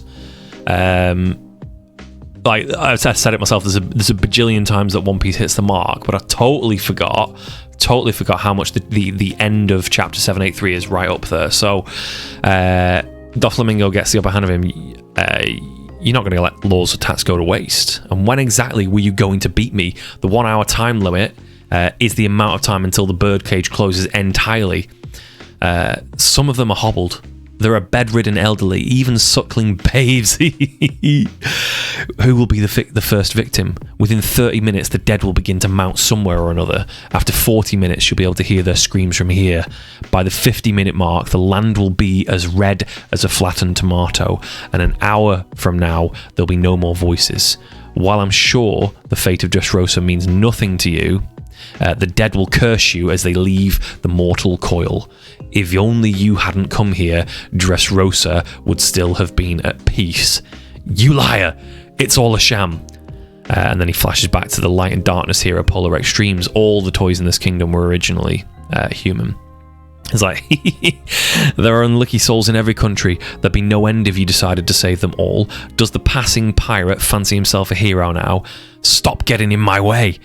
And then Luffy's like, no, you're the one in my way. Is it you made my friends cry and you made my friends mad, and still you won't go down, so I'm taking it all on myself. I won't let any of them die. You and your cage are in my way. Gear 4. Holy fuck. And it's just that build up to that moment for so long, the struggle, and this is partially why long arcs are paid off so heavily when you finally get to a point like that where it is just fucking exquisite. It's sometimes, it's like going Super Saiyan. It really is. Like, the Super Saiyan moment was so good because Namek had lasted for so long. It had been complex, it had been deep, it had been so much of this build up of like Vegeta's the Super Saiyan. Now he thinks Goku's the Super Saiyan, but he's obviously still not. And Frieza's still so strong, and Goku gives it his all, and nothing happens. And then Krillin dies, and Goku just fucking loses it. He loses it. All shit breaks. So Super Saiyan happens, and it is a moment in our minds that we will never forget. And just that moment there, not as strong as Super Saiyan, I don't think, because obviously it's the 4th version of Gear 4, like his gears basically. It's super sick though. It's really good. It's one of the strongest moments, and I think overall Dressrosa, the way it ends as well, with Fukuji basically groveling an apology to the people of Dressrosa and the people of the world on behalf of the Marines. Akaino being absolutely livid with him and banning him from all Marine bases, and then him eventually, based on luck, finally chasing down Luffy where he is, but then pulling his punches. The people of Dressrosa. In fact, actually, it's more than that, isn't it? Because Luffy stops and turns to fight the Admiral, and he says, "We've got to fight admirals sooner or later. I'm not running from admirals anymore. I'm not running from this force anymore. I'm strong enough to beat admirals." So him versus Fukuji is already super strong. There's what's his name? Sengoku, he's there speaking to Law about Corazon afterwards. Like, the end of it is so great. There's the ships out there, basically everyone wants to pledge allegiance to Luffy as they're running away. The civilians of Dressrosa all stand under the debris that Fukuji, shown to be a monster that he is. Is it Fujitora? Fujitora? I've been saying his name wrong the whole time, haven't I? Fujitora? The debris that he's holding in the sky there, the civilians are all there in the way. He cannot drop it. It's so fucking good. It's built up so well, and it's paid off so well. On my first read through, I didn't appreciate the way it ended at the very end, where all of them pledge allegiance, and suddenly Luffy is the father, even though he doesn't accept the title. Like, he is the father of these 7 different pirate allegiances, controlling now, what is it, a fleet of 20,000 ships or something ridiculous like that. I just thought it was too easy, but rereading it, rewatching it, all the times I've watched and read it now, probably like, 5 or 6 read-throughs, 7th if you count the watch-through that I've had with my wife. Like, I can see it now. Those people were at the brink. They found a leader who saved their lives twice within the same period of that arc, both from being toys and from the devastation of the birdcage, but someone that they can ally to, because they are obviously people they're not allied to Big Mom or to Kaido or to Shanks, but there's this person who's here who could be the next emperor potentially, and they swear their allegiance to him, and I appreciate that more now. I think Dressrosa, for me, is up there. It's up there with Alabasta. It's up there with Enies Lobby.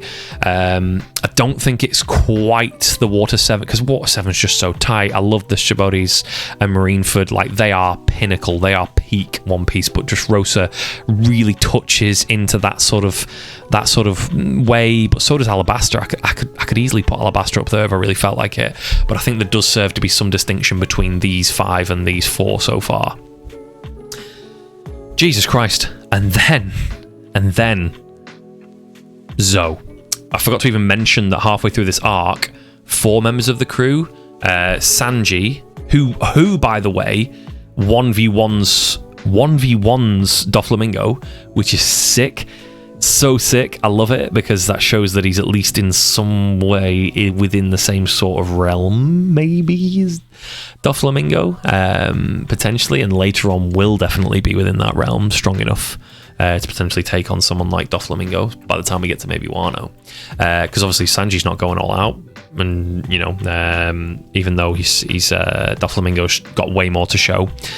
Maybe later on we could have, seen some comparison between like Zoro and Doflamingo, Sanji and Doflamingo. Zoe is the next arc, but Whole Cake Island set up here in Dressrosa when Nami, Chopper, Brook, and Sanji. Is it just those 5? I think those 4, all go to Whole Cake Island aboard. They all go to Zoe after fighting off Big Mom's ship. Sorry, that's it. Setting up the next stage of the arc. And then we are left with now 3 samurais. We've got Kinemon, we've got Kanjuro, and we've got Mononosuke. Mononosuke, I couldn't say that. We've got them all. They've been built up more and more. We got more of the backdrop for Zoe and for Whole Cake Island, and Christ, then we get introduced. I think, is it at the end of this? At the very end of this is where Kaido is introduced. Arouge is on a sky island, and Kaido, and basically some dude's over there trying to kill himself is the gist. And then Kaido fucking drops off the top of the island. He just literally tries to kill himself dropping off the top of the sky island. And then we see Kid, we see Scratchman Apu and Basil Hawkins all together with Killer, forming an alliance themselves when an explosion happened outside, and it's Kaido. Kaido is there, and the introduction of Kaido is one of the best One Piece moments, but best anything moments if anything I've ever read. Is so good of Kaido. Kaido. Introduction of Kaido.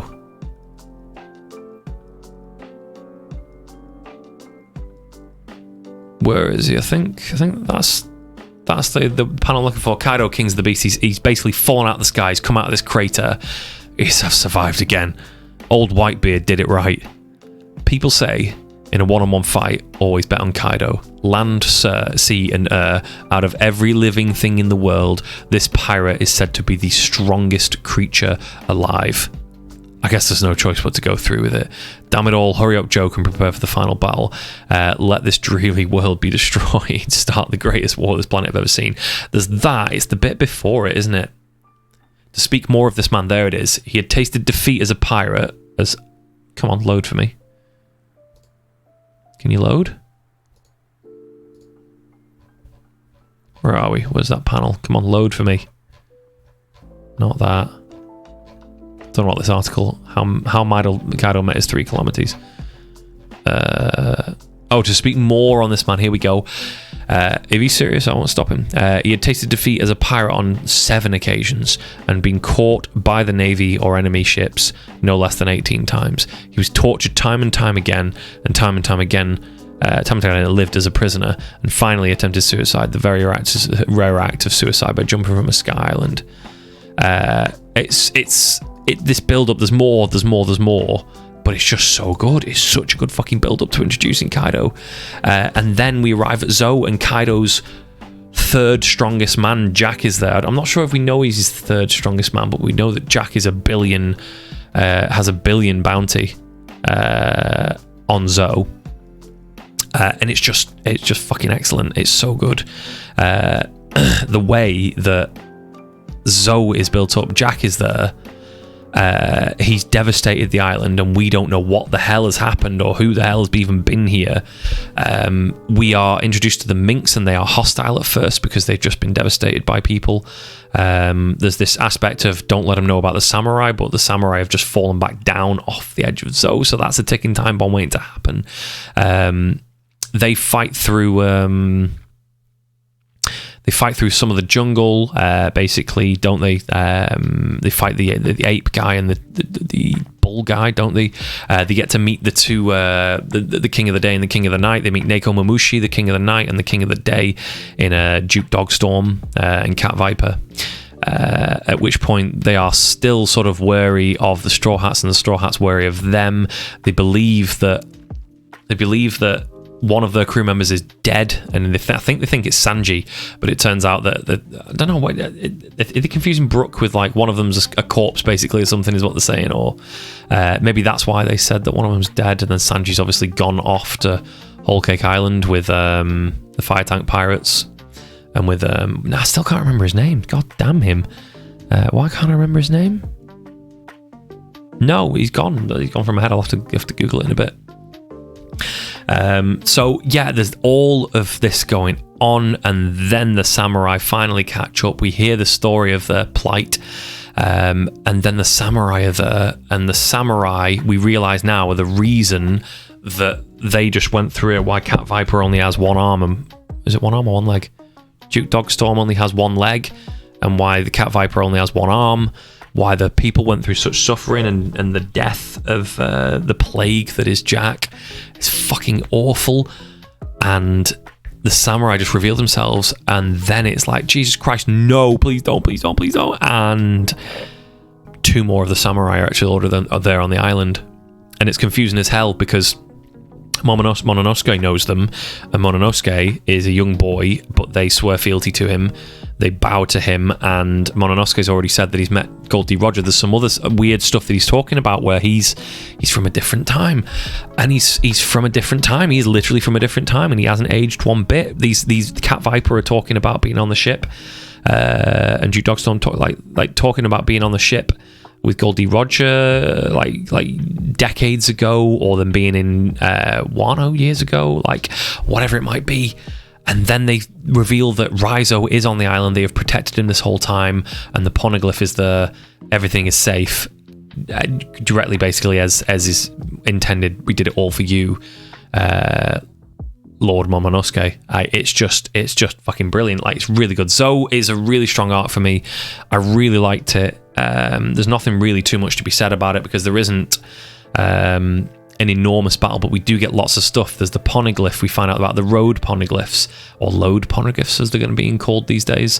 The existence of those, the way to get to Raftel.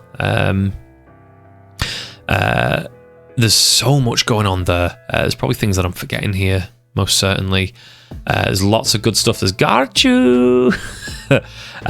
There's so much going on here, and then it climaxes with Jack returning. Jack is coming back. He's left before our crew gets there, and he's coming back now that our crew is there. Momonosuke is hearing all of this stuff. Luffy's hearing all this stuff, but Momonosuke can actually talk to the island, can talk to Zou, and Zou, once given the command, dashes Jack and his crew. The ships that he's bringing back get absolutely dashed. One swipe of the trunk as they're attacking his feet, they are gone, and you think that is that. We've got a guy with a devil fruit, the mammoth devil fruit. He's in the water. Jack is done for. He is dead. There we go. Brilliant. And what we then go on to find is that Sanji has been abducted by, like, what is his name? Fire Tank Pirates. What's his name? Fire Tank Pirates, headed up by, what's his name? Beige or Bege or whatever his name is. There it is. It came to me as I looked at his face more.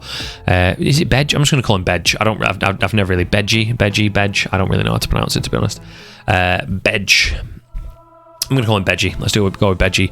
Bedgie's delivered the ultimatum from Big Mom. Sanji has been summoned under threat of his crew. Sanji has left the Straw Hat crew, and it ends there. It's short, it's sweet, it's a little bit convoluted in ways because there's a lot going on, lots of characters, lots of stuff going on. For me, it's weird because I can put it there in S, I can put Zou there because of how much stuff we get and the payoff for the previous 2 arcs that we get with Kinemon, Momonosuke and Kanjuro, and now we get Cat Viper and Duke Dogstorm, like that being there, Sanji getting abducted, the road poneglyph, everything being there. We get Luffy calling Momonosuke basically a coward, a crybaby. He needs to step up and lead, and we get that moment where Momonosuke sucks it up and shakes hand with Luffy. Luffy says, I won't help you because you're being a pussy-hole, basically. And then Momonosuke steps up. Luffy's driving Momonosuke to be the leader that he should be, to be the leader of the Wano. He should be the shogun of Wano, not this sniveling boy. Luffy knows how much Momonosuke needs to grow up, and he gives him that. I think for me, Zou might be SS. It's hard because I'll think about Punk Hazard, and I feel like Zou and Punk Hazard are fairly similar. So maybe for me, Punk Hazard would be towards the top end of A. Didn't I not say that Punk Hazard was towards the bottom end of A earlier? Was that Impel Down? That might have been Impel Down I said that about. Punk Hazard top end of A for me is so good. And Zou towards maybe the bottom end of S. I'm gonna leave it like that for now. Again, I might reassess as we get close to the end here. Whole Cake Island. Whole Cake, for me, my main issue, and I'll say this right off the bat, my main issue is a little bit of the world crumbling a bit here to sort of like keep it within the food theme. It's massive. Big Mom's influence is enormous, but it's the aesthetic. Like, I know she loves food, but every single one of her islands being a food theme and being edible in some way, and every one of her children having some food-related devil fruit power, nearly all of them anyway, is like a bit frustrating to me. You've got the icing one, you've got the candy one, you've got the chocolate one, you've got the syrup one, you've got the like the oven one. They've all got the biscuit one. It just gets a little bit irksome, and I know she's been dealing with brokers like Joker for things, maybe in different ways. She's powerful. She's been around for a long time. She can procure the fruits that she wants. She's well known for wanting those fruits. People probably give them to her as a bounty, but it's just like everything. The aesthetic isn't the most pleasing anyway, that everything being cakey and sugary and all the rest of it. But all in all, like I can make it believable for myself very, very easily. However, it still irks me a little bit that it's all so sugary sweet. It's good, but it's bad in its own way. The arc is a retrieval of Sanji, but we don't know what's going to happen. We get Sanji's backstory throughout this, the Germa 66, the fact that he has a family that he abandoned.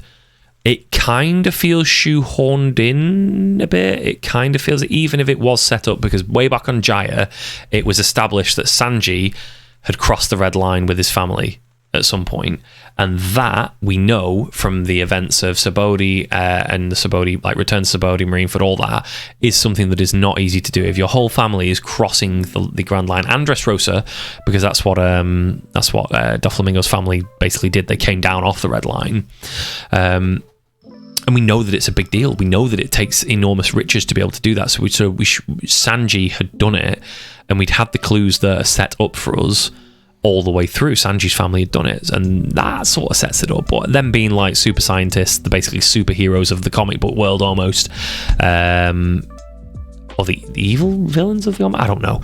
But them being there as that is kind of like, it's kind of like, I don't know, I kind of buy, I kind of don't. So there's that aspect to it as well. I do sort of mark those against the arc. However, Luffy coming up against Biscuit and having to basically stop fucking around. Luffy's saving himself. He understands that this Biscuit guy, whatever his name is, whatever this son of Big Mom's level is, he knows that it's nowhere near the top. And he's trying to defeat him without going all the way, without being the best he can possibly be.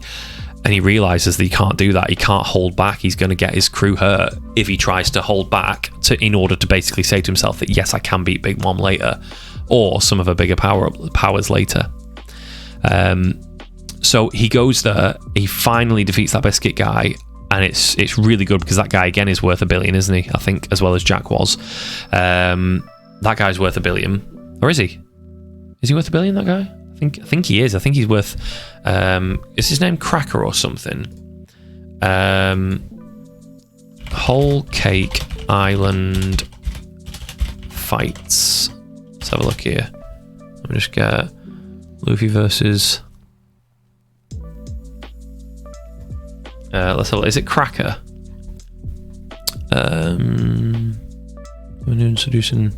Struggling seducing Woods. This one.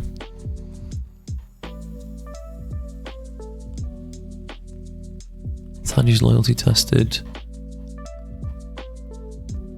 Worst Cracker. The truth about the wedding. Race to reunion. We'll get to this.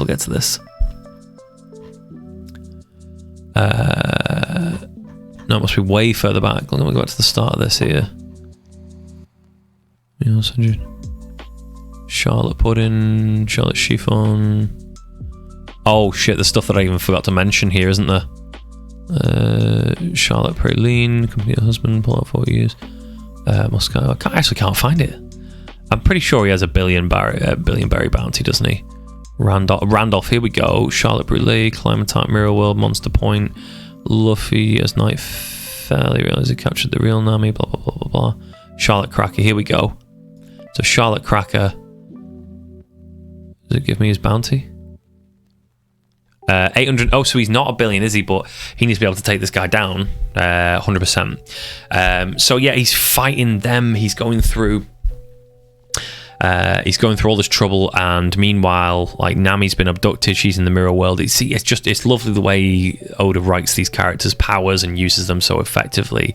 Carrot's in the mirror, isn't she? Like, there's all sorts of stuff here that's really deep. So when he finally gets to Sanji, and Sanji just beats the living shit out of him, it is heartbreaking, because you understand here that Sanji has no option but to go ahead in this wedding. And then Pudding, when he finally meets her, his wife to be, is so sweet that you think actually Sanji might be happy here. Sanji might be happy because Pudding is this lovely daughter who is... Sanji's finally got someone to protect, someone that maybe could make this work for him, and we think maybe there is actually this ray of hope for Sanji. Sanji's going to leave the Straw Hats and have someone to be happy with. However, she's playing him, and that moment there where Sanji is absolutely distraught and crying his eyes out, sipping the cigarette. You just got to the ghost parts. The spooky island. Jew, you're feeling kind of medium so far in the beginning. What was that part named? Thriller Bark. It's got lots of good moments, and it does get better and better and better. It's just a little bit on the long side, so maybe read quickly until you get towards the end. But yeah, so he gets his heart broken here, and he realizes that it is all just a sham wedding. At that point, he's still 100% convinced that he needs to go. But at this point, Luffy is not going to eat a single thing. He's not going to eat a single bit of food that is not Sanji's, and he's told Sanji that to his face, that he will not eat another morsel unless Sanji cooks it. But Pudding is devious. Pudding is going to betray Sanji, and he knows about that, and he's willing to go ahead with it. Pedro is introduced in Zoe, and he's here with them. He's part of the Nox Pirates. He is the Nox Pirates, the Pirates of the Night. So his pirate crew is one that's going to be there right before the dawn. So the coming of the Nox Pirates comes right before the dawn, and that is the symbolism that's followed Luffy and the crew around, that they are the pirates, basically. They are those of the sun. He is going to bring with him the dawn when he comes. Which is just wonderful here. Then there's so much going on. There's Brooks' fight with Big Mom, and the fact that he can cut her soul warriors to pieces because he is the Soul King is so good. He gets defeated by her, but he did get a copy of the poneglyph. There's all this stuff going on. There's Pedro's sacrifice to let the Straw Hats crews escape later, but that's going to come later, isn't it? It's so big, it's so deep. I forget how much happens here. So there's the wedding plot crash is fantastic. There's all of the double crossings. There's Beji killing Peakums, but Peakums didn't get killed, did he? There's all sorts going on here. The Minx being involved. The poneglyph, god damn it. So the crashing of the wedding, the plan to basically shock Big Mom, Big Mom's backstory of where she's actually clearly part giant. She's clearly got some sort of giant's blood in her. Giants won't have any ties with her because she basically thrashed Elbaf. She killed one of the village elders, I think. And we know how important it is. The rivalry between the village elders is mirrored in the rivalry of Dory and Groggy, or whatever the pirate Vikings names are. The giants who were on Little Island. What the fuck was that island called? Little Island or something? I can't remember the name of it. If I just flip back to that, it'll be on here, won't it? Little Garden. So him losing his partner in battle is enormous, and she's banished. But we also basically find out that Big Mom blacked out in a fit of hunger, and she ate all of the other orphans at her orphanage, and she also ate Mother What's-Her-Face, who was actually a horrible person and selling orphans to the government to be part of CP0, but to be CP Cypher Ball warriors. But whatever her name was, Mother What's-Her-Face, but she had the soul fruit, and then Big Mom eats her, and now she has the soul fruit, which begs the question: what is it that Blackbeard knows about transferring soul powers that maybe is connected to that? Is Blackbeard using that common knowledge that could potentially be used to obtain powers for anybody, or is to obtain fruits for his party? But it can't be. Or is he using his dark fruit, his dark hole fruit, his darkness fruit? I think it's probably the latter. He's using his darkness fruit because he's able to give fruit powers to other people. Or maybe no, because maybe he's not the one eating them. Maybe they're eating a part of them or something like that. It's convoluted. It's confusing. Who knows what's happening there? But Blackbeard's crew is getting different devil fruits that clearly belonged to other people. Like the invisible fruit from that lion guy on Thriller Bark goes to Shuri of the Rain. Other powers have been shown to be given to other people by of the crew that have been used by other people. It's nuts. It's nuts. Those powers are getting shifted around to the Blackbeard crew, which is going to be a hell of a fight once that finally comes, which I'm hoping is going to be on Elbaf with Shanks. But all of this is going on, and then from there the wedding gets crashed. But we've got this issue of Katakuri being introduced. Katakuri is the first mate, basically, of the Big Hat crew, and he's the second or third eldest son of... I think he's the third eldest son. He's the third eldest son of Big Mom, and he is the first mate, basically. He is the strongest. His observation haki is so strong that he can see into the future. And then we finally see his power, and his power is the is it Mochi Mochi fruit, which is basically, what do we call it? What do we call Mochi Mochi here in the UK in English? I think we just call it Mochi.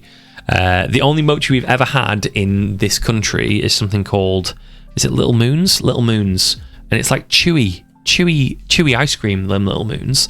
So that's the only experience I've had of it over here. But he's basically got the exact same functionality of Luffy, except he's also got the stickiness of his element and the fact that he's able to manipulate it far more easily into far more devastating ways, and he has awakened his fruit. Like Doflamingo has awakened his fruit, Katakuri has awakened his fruit.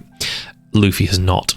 The first time we hear about awakening is from Doflamingo in Dressrosa, and now 2 arcs on so we've gone through Dressrosa to Zou, now in Whole Cake Island, we see now another awakening, and we think, well, will that happen to Luffy? Will it happen to our guys? Like, is this going to happen? And the answer is maybe. Who knows at this point in the story. So the Mochi Mochi Nobi is just better than Luffy, and he's getting bodied. Super Saiyan 2. It's more than Super Saiyan 2, man. Sanji, it says here, Sanji saves his family. He comes out of the cake. He chooses to save his family rather than let them die. In a conscience issue for him, he saves his family despite them being completely ready to death. The emotionless machines that they are, they're completely ready to die, and he goes and saves them anyway, even though he knows full well that they deserve it. The assassination attempt fails. Big Mom is going on a rampage. Luffy tries to stop her, but he can't. He's not powerful enough to even attack her. She's got something that he doesn't. He can't actually attack her. So at this point, Beige is retreating. Something's going on, and Germa 66, to pay them back a debt, because they do not want to be in debt to them, to the Straw Hats, to Sanji at all, basically say, we're going to get out of here, and Sanji and basically distract them for you. You can get out of here in our stead, and we'll make our way out. And that's it. Big Mom is on a rampage, and then she gets hunger pangs because the bomb... this is how fucking deep it is. So the bomb that was in the very secret treasure box in... where is it? Fishman Island. So Fishman Island, the first arc... oh, in fact, actually, Fishman Island is tied to the rest of these arcs. It is part of... it's like a 6-story arc. It's basically Fishman Island on...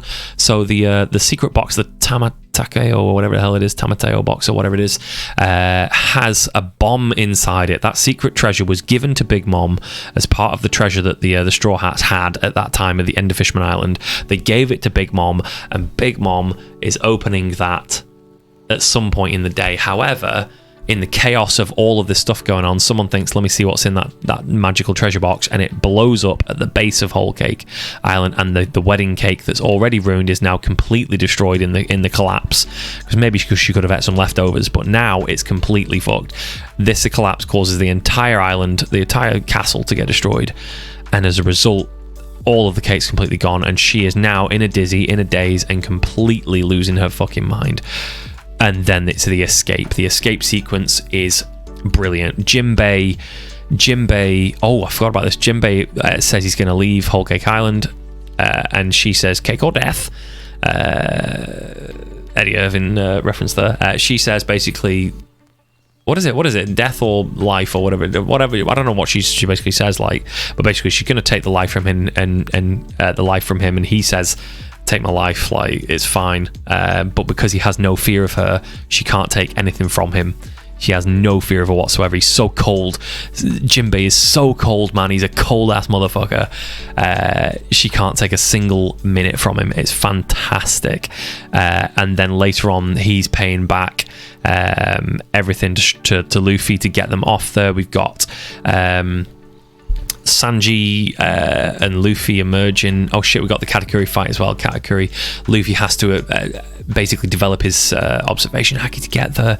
The end of that fight is really satisfying, but I feel like that fight went on way too long, especially in the anime. Jesus Christ, I feel like it did go on way too long. But we see Snake Man as well as Bounce Man. We see all of that. We see interactions with Nami and her Zeus. All of this is going on. The escape's happening. Sanji rescues Luffy to complete the whole arc. It's come full circle now. Sanji rescues Luffy, who is absolutely battered as he comes out the mirror. Chiffon and Lola, their history is fucking tied up here. So Lola, all the way back in Thriller Bark, Lola is there in Thriller Bark, and she says, hey, my mum's a favourite pirate, a famous pirate in the Grand Line. Here's her Viva card. That playing a huge part in this. It's just so fucking good. That was set up in Thriller Bark, and it pays off about 10 arcs later. It's nuts. So it all just fucking comes full circle. They managed to escape. Finally, Jinbei says, I'll help you escape. I'm going to hold him back. It's my duty. I have a duty to you here to help you escape. And Jinbei says, you fucking better. You are a member of my crew. Now, don't forget, you are a member of my crew. Oh, that's something I forgot from Whole Cake, from Fishman Island at the end. The whole issue of no one would give Fisher Tiger blood. And no, sorry, he wouldn't take human blood. But here, Luffy willfully accepts Fishman blood of Jinbei. Jinbei, the hero of Fishman Island, as well as Fisher Tiger, gives his blood to the hero of Fishman Island in the form of Luffy, this human, and it's just fucking brilliant. And now he's got sworn allegiance to Luffy. He is now saying, I'll stay behind. Luffy says, Jinbei, you're one of my crew members now. You will survive, you will find me, and you will be a member of my crew. And that's just so fucking good. Whole Cake Island has so many good moments. It is actually excellent. It's super good. And I think my issues with the aesthetic, and my other issue with maybe just the fact that it's set up and drawn in a contrived way, and maybe she's got too many things. It is really fucking good. It's absolutely excellent. I'm sticking it up there. Whole Cake Island is super strong. Super strong. Really good. There's so much going on. I'm definitely forgetting a whole bunch of things, but I'm going to leave Whole Cake Island for now and put it there. Put it there, buddy. Put it there. Which leaves me with Reverie and Wano. The Reverie. Let me just take a little sip of the old juice here. I realised I've been talking for 3 hours straight. Holy fuck. Talking for 3 hours straight about this. This is no tight YouTube video, is it? So for this then, my final 2 arcs, Reverie. Reverie for me, I love Sabo. I'm not as keen on the generals of the Revolutionary Army. I loved seeing Shanks appear before the Celestial Dragons. That is sick as fuck. I don't know, that probably wasn't the Reverie, was it? That was something else before it. That was before Whole Cake and Zoe, wasn't it? I think it was after Dressrosa, before, so that's separate, but I love the Reverie. I love the moment where Shirahoshi, Princess Shirahoshi, the giant giant mermaid princess, St. Carlos, the fucking same dick, the same knobheads who wanted a mermaid in Sabaody, who wanted one from the human shop, wanted to buy Kami, and Riley stopped and Luffy smacked in the face. The same douchebags are involved. I think the dad now wants this mermaid princess as a slave, and there is no one who can stop it. CP0 are there, Rob Lucci is there, I think, at that moment in time in particular, and no one can do a single thing. There are people who really want to. I think the king is about to.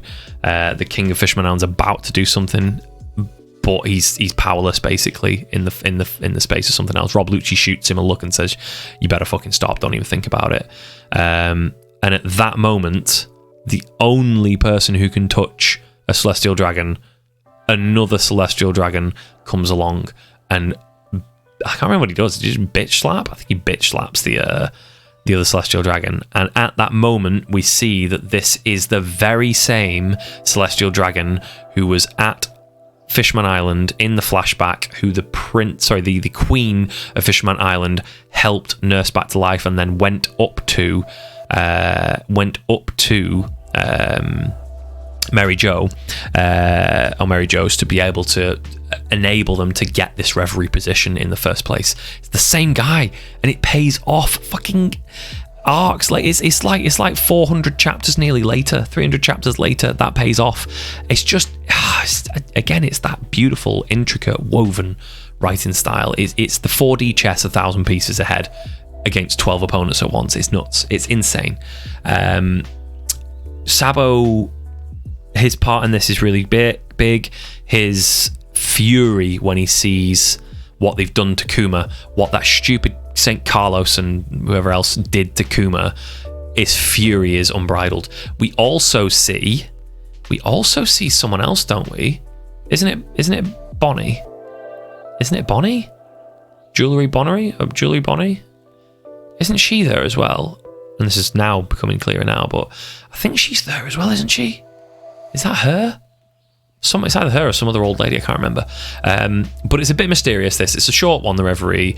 It's good, but I'm tense the whole time in a bad way, I feel. I felt like, oh God, not Sabo, please, not Sabo. And then after that, it's like the news reports are all, the Reverie, can't believe the Sabo did that. What's happened to Sabo? He's gone missing. Like, oh my God, I can't believe he's done it. What we do see, though, at the Reverie there is the Straw Hat crew at this point right now is Luffy, Zoro, Nami, Usopp, Sanji, Chopper, Nico Robin, Frankie, Brook, and now Jinbei. There's 10 of them. However, we see, on top of that, we see a Straw Hat in the form of Shirahoshi. There's a Straw Hat in the form of, well, effectively like the King of Drum Island now, who is Dalton. He's not really a Straw Hat, but he is definitely someone who is within their favour, or they're within his favour. We see we see Vivi and King Nosferatu, whatever his name is. Any slowly post for Dressrosa. Oh, we've got Princess Viola and Princess Rebecca. Princess Rebecca, fully a Straw Hat, fucking paid up member. Like, all of these people fully straw hatted up. Like, these are people within the Reverie who are straw hatted up. I mean, Water 7 in... I always say Water 7 into Eni's lobby, John Reaction.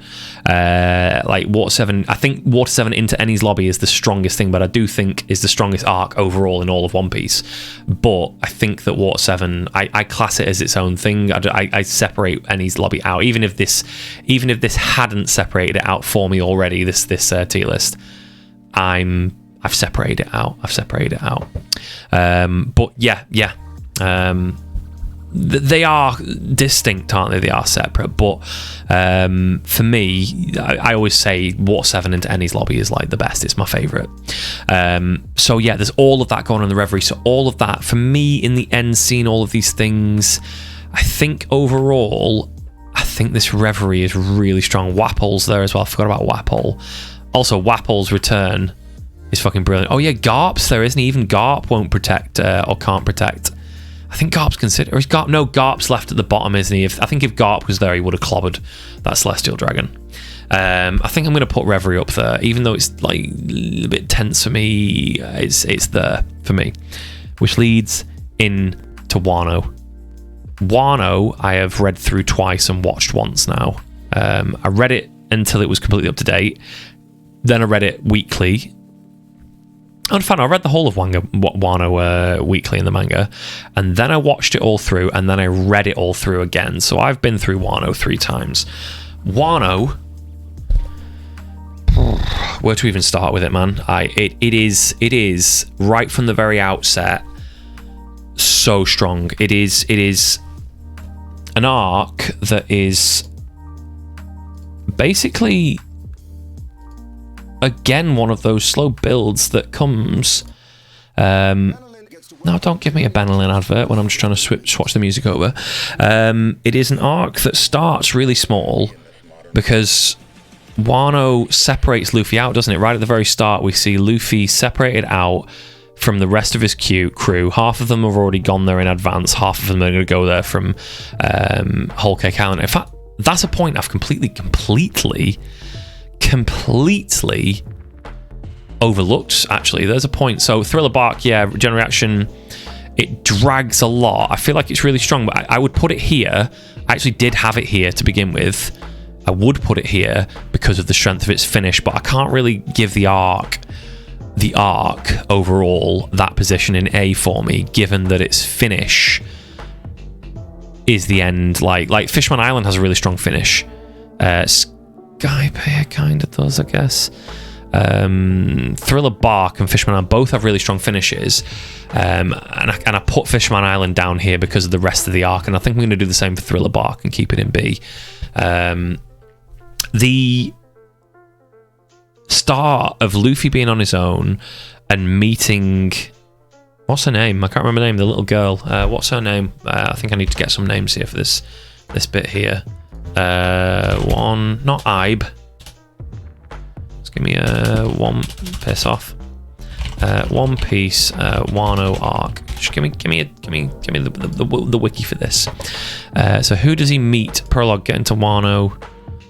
Oh shit! Yeah, we see a whole bunch of stuff here, don't we? We see Zoro not taking the execution that he's been put down for. Forgot about that. That's so sick. But he comes and meets Tama.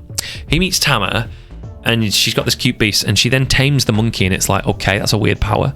Maybe that'll be funny for a bit with the Kibidango. And then to thank Luffy, Tama helps dock the Sunny and then goes to feed him, and she feeds him a bowl of rice, and he complains about it. He says, well, seriously, just a bowl of rice. And then while he's eating that bowl of rice, she disappears somewhere, and she's drinking river water outside to quell the hunger in her belly. And her adopted father comes back in. In fact, does it actually have his name? He's just called, because he's wearing the Tengu mask, isn't it? Oh yeah, so Tengu Yama Hizetsu. Tengu, he's just called Tengu, isn't he? And he goes fucking ballistic at him because he's eating something so precious. Tama has just given him something so precious, and we don't even realize it yet how precious that is until much later. When we find out that all the rivers are poisoned, all of the food is rationed, all of the food is kept by Kaido and his forces, and the reason the water is poisoned is because of Kaido. So we get this moment where Luffy's appreciation for her is suddenly instantly like there, and then he finds out that she knew Ace as well, and she taught Ace to make those hats. Ace taught Oz Jr. to make those same hats, and it all connects this all together, this through route. It's fucking brilliant.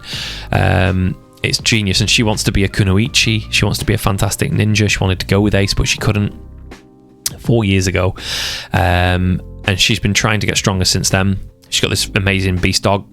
It's really fucking good. And then as she needs to be taken to the doctors, we run into Zoro, and then they together run into what's his face, Basil Hawkins, and that's a great fight in and of itself. Then they go to Okabori Town. They get the Is it there they get the soup? Or is she taken? Yeah, they get the soup, actually. Where is it, actually? Where do they get the soup? The thingy soup. Can't remember, the red bean soup or whatever they call it. The red bean soup. It's after that, isn't it? So after the red bean soup, she gets taken by Gazelle Man and the Bat Dude. And they get taken to that place with the sumo wrestler.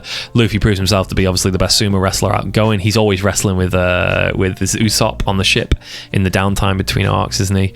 And then he fights Hold'em, and he fucking absolutely devastates Hold'em. Again, it's one of these amazing moments where Luffy punches Hold'em, frees Tama.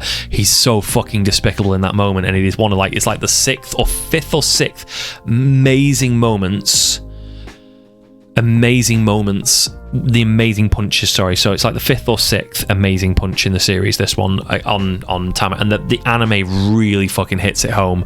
It's so good in the anime. However, this attracts the attention of Jack at this point, and that is devastating later. They take all the food, they bring all the food out there, and it's so complicated now, because at this point we get this truth about Kazuki Oden. Luffy gets taken to the top of to Oden Castle, and he sees the graves of all of the 9 samurai, including Momonosuke, not sure, but the samurai's graves are there, and he's like, what the fuck? And that's where we meet the rest of the crew. We reunited with them. We get to meet all of the different members of them. It's this convoluted thing. It is so huge, and it flashes back. All of this here is amazing, and then they flash back. Was the Terrifying Force the flashback? Second act, was the flashback? I don't know, but basically it's all of this. I can't remember where the flashback is here. Somewhere in here, but we get the flashback eventually. I'm not sure if it's here. Maybe it's slightly later. 20 years ago, but we get this amazing moment where we realize that, fuck me, these people have come from the past, and these people have been oppressed since 20 years ago, and these 9 samurai, who knows where they are now, because some of them got sent back. Kanjuro, Kinemon, and Momonosuke. Everyone else, I think everyone else stayed, did they? Because no one else got sent back. Oh no, I think some of them... Did another one get sent back? I can't remember who got sent back and who didn't. But this then leads to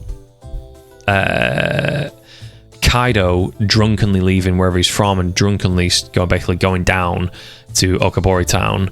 Jack is there again, because Jack survived before. We thought Jack was dead, but Jack's a fucking fish man. Big reveal there. Jack's a fucking fish man. Let your racism fly again. So despite being a devil fruit user, he's a fishman, so therefore obviously he can breathe underwater, and they found him because he has his own Viva card, I think, something like that, which is just great. So Jack is back. Kaido fucking scolds him, I think, whilst he's there, and then Luffy comes and he absolutely fucking clobbers Kaido on the top of the head. Luffy first punch on Kaido. It's this fucking huge... Where is it, man? On the first punch as a dragon. Kaido, dragon. That one right there. That panel right there where he fucking clobbers him. Boom. It's such a beautiful shot, because it says a lot. It also shows that Kaido, like, he's getting hit there, but you can kind of tell that it's not a knockout punch straight away. It's just like, he's just like, It's really, like, his art is so good, man. So good. So, you see that, and then Luffy gets fucked up. Kaido beats Luffy, and Luffy ends up in Udon in the mines. And yeah, this is nuts. And then in the midst of this, we see at the end of that first act, Gecko Mori arrives on what's the name of the island? Kurogaina Island. I thought it's the one with the skull on it that was called like Pirates Island or some shit, something fucking stupid like that. Gecko Moria gets there. Let's have a look here, and then he goes to this island. but he's trying to find Absalom, but Absalom has had his power taken. It's now Ishirio. It's been stolen, and then presumably Gecko Mori's power is going to get stolen. He's going to die as well. And then it's a matter of rounding up all the different samurai. There's all of these different elements. There's this Oiran here, the most famous, most beautiful geisha in all of Wano, who's been terrible to all the people, but she's friends with this small girl here who we've met. I think did Zoro meet her? Sorry.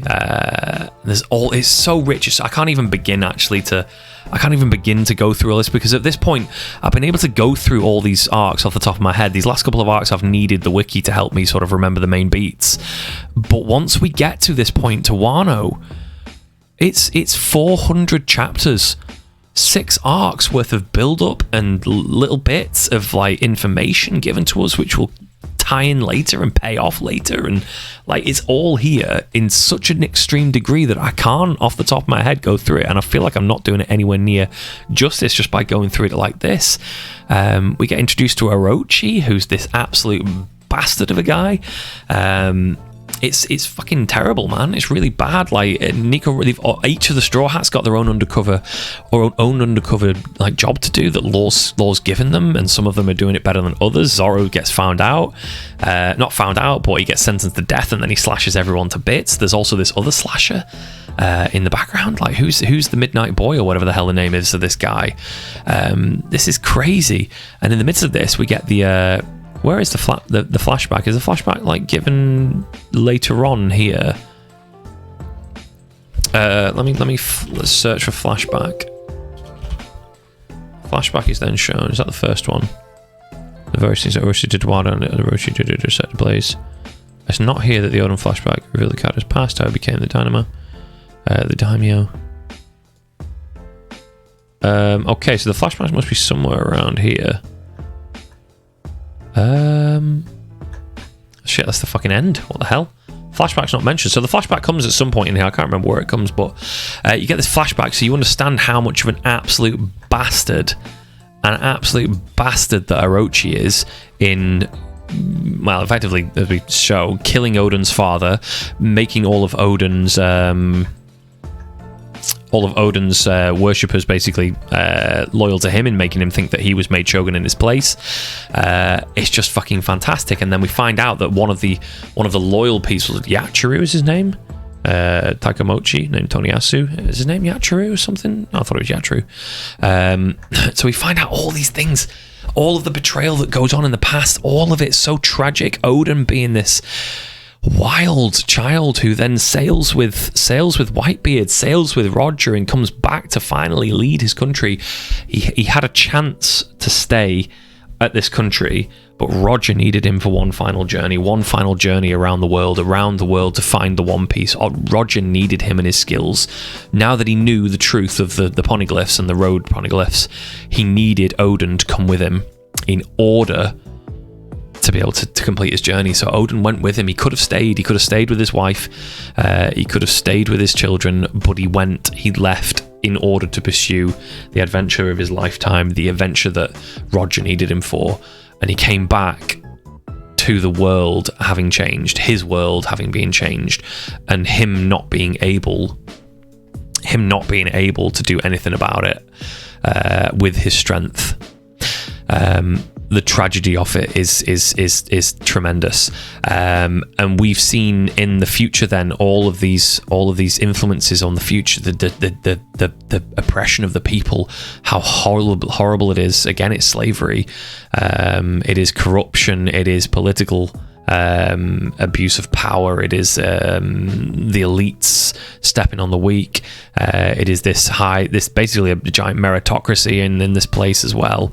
It's fucking horrendous. And we also get introduced to so many different characters along the way. It is just insane. We see the Tobi Roppo coming down. We see Sanji basically stepping out of his line to destroy the Tobi Roppo's Shinichi, apparently. page 1, it's Pinocchio of the Tobiropo. Is that the Tobiropo Shinichi? Is that what that is? Page 1, basically, he puts on his raid suit in order to stay hidden, which is a nice touch that he would do that in order to protect everyone. And then, through all of this, there are plots going on. Luffy's in Udon Mine with Eustace Kid. It's just all of this is going on. It's convoluted, it's deep, and we are seeing this plot being formed. We are making little advances towards raiding where Kaido's stronghold is, Onigashima.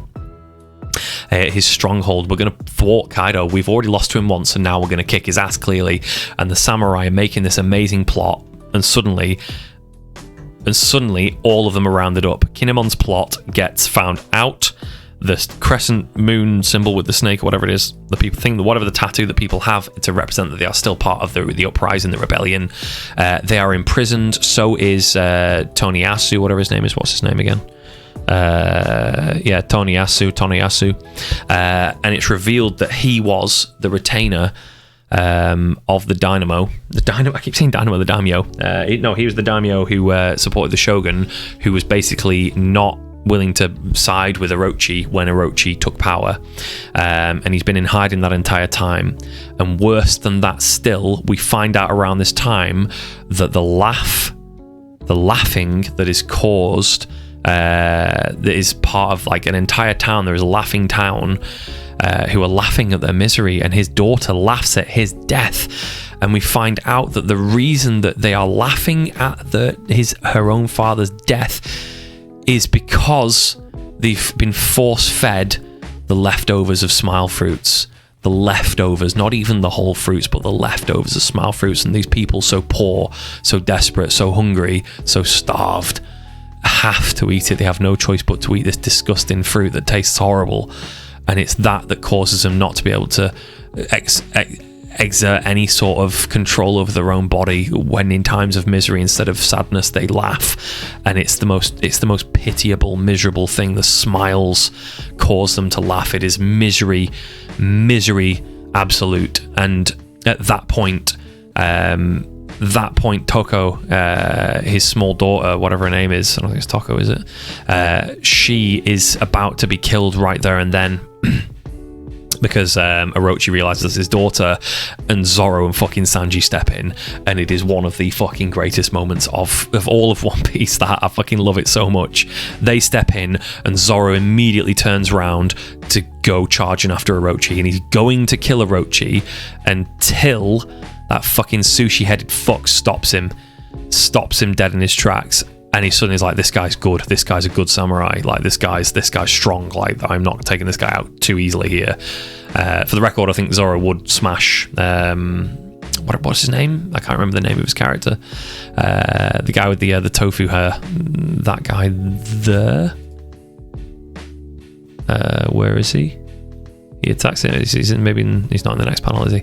And then Big Mom arrives there. And she goes up the waterfall, gets separated, and ends up with amnesia. All the same. And then like Chopper and Tama and a bunch of other characters are there with her, Nami included. With Big Mom, and it's fucking awful because she has amnesia, and they're terrified of her. They want to get her the red bean soup, whatever it's called in Japanese.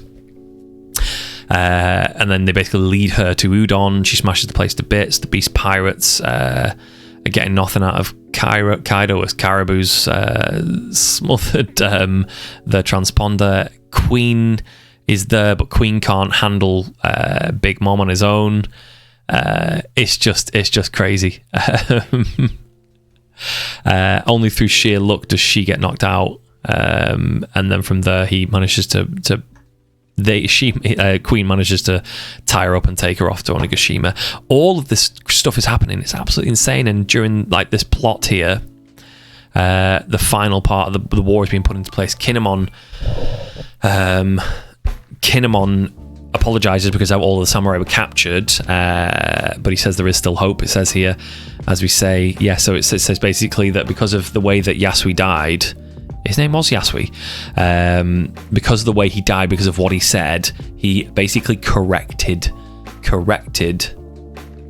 he had a hidden message, didn't he? Corrected the meeting point for the rebellion to go to another place, basically.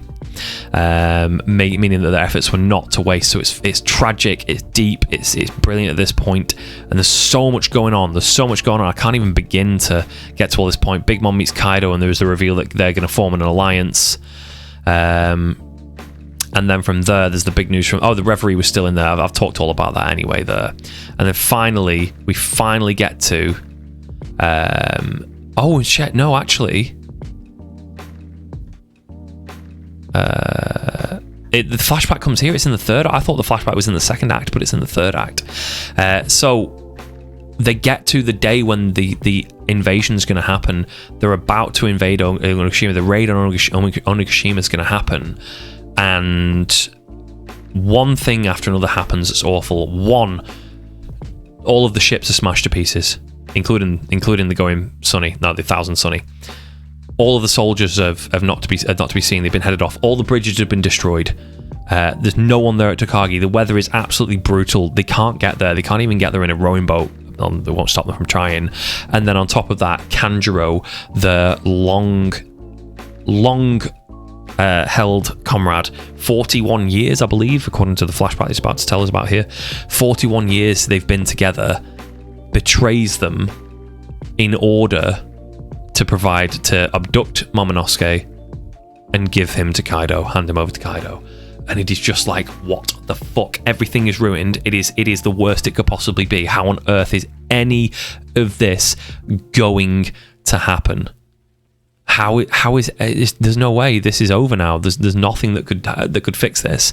And then we get the flashback to Oden's past. Then we get all of his past, including all the information about all of the different retainers. So we get to find out all of the different scabbards, the red scabbards.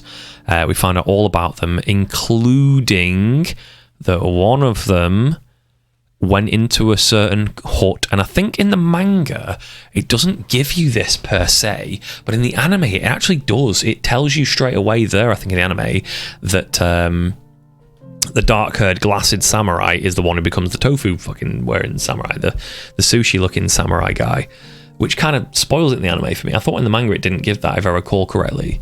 And when that gets revealed, when all is wrong and Momonosuke is being taken away and the 3 battleships from Kaido are there, finally at that point, do we get this relief in the form. There it is. The just as lawfully does but be spied. Denjiro appeared. Denjiro, there we go. Denjiro appears, and he basically, does he chop in half one of the ships? And he wants to basically bring his men to join the 9 scabbards, the red scabbards, which is fucking insane. He's basically saying he's released a whole bunch of samurai, and actually, the bit where he applauds Kinemon's plan is fucking fantastic as well. It's a lovely touch. Actually, he is one of the 9 scabbards himself, the red scabbards himself, which is just fucking brilliant. It's this moment which signals the turn here. Something good can come of it. Oh my god, something good can come of it. And then it turns out that there was more information. 4,200 soldiers were waiting, and the ships were there in a different port. Kinemon completely. I love like the whole point of like Kinemon's plan still being intact because of Yasui's sacrifice is brilliant, but then Kinemon's plan being foiled, and then him 100% believing that it is absolutely fucked beyond belief, and then Denjiro praising him for the brilliance of his plan, and him just being like,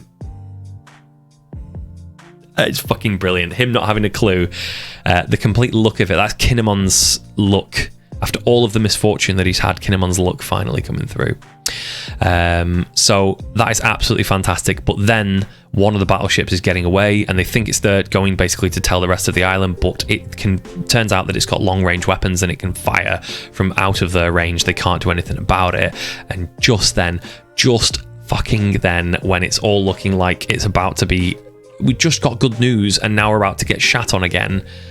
Going back to Whole Cake fucking Island, in fact going back all the way to Fishman Island like 5 arcs ago,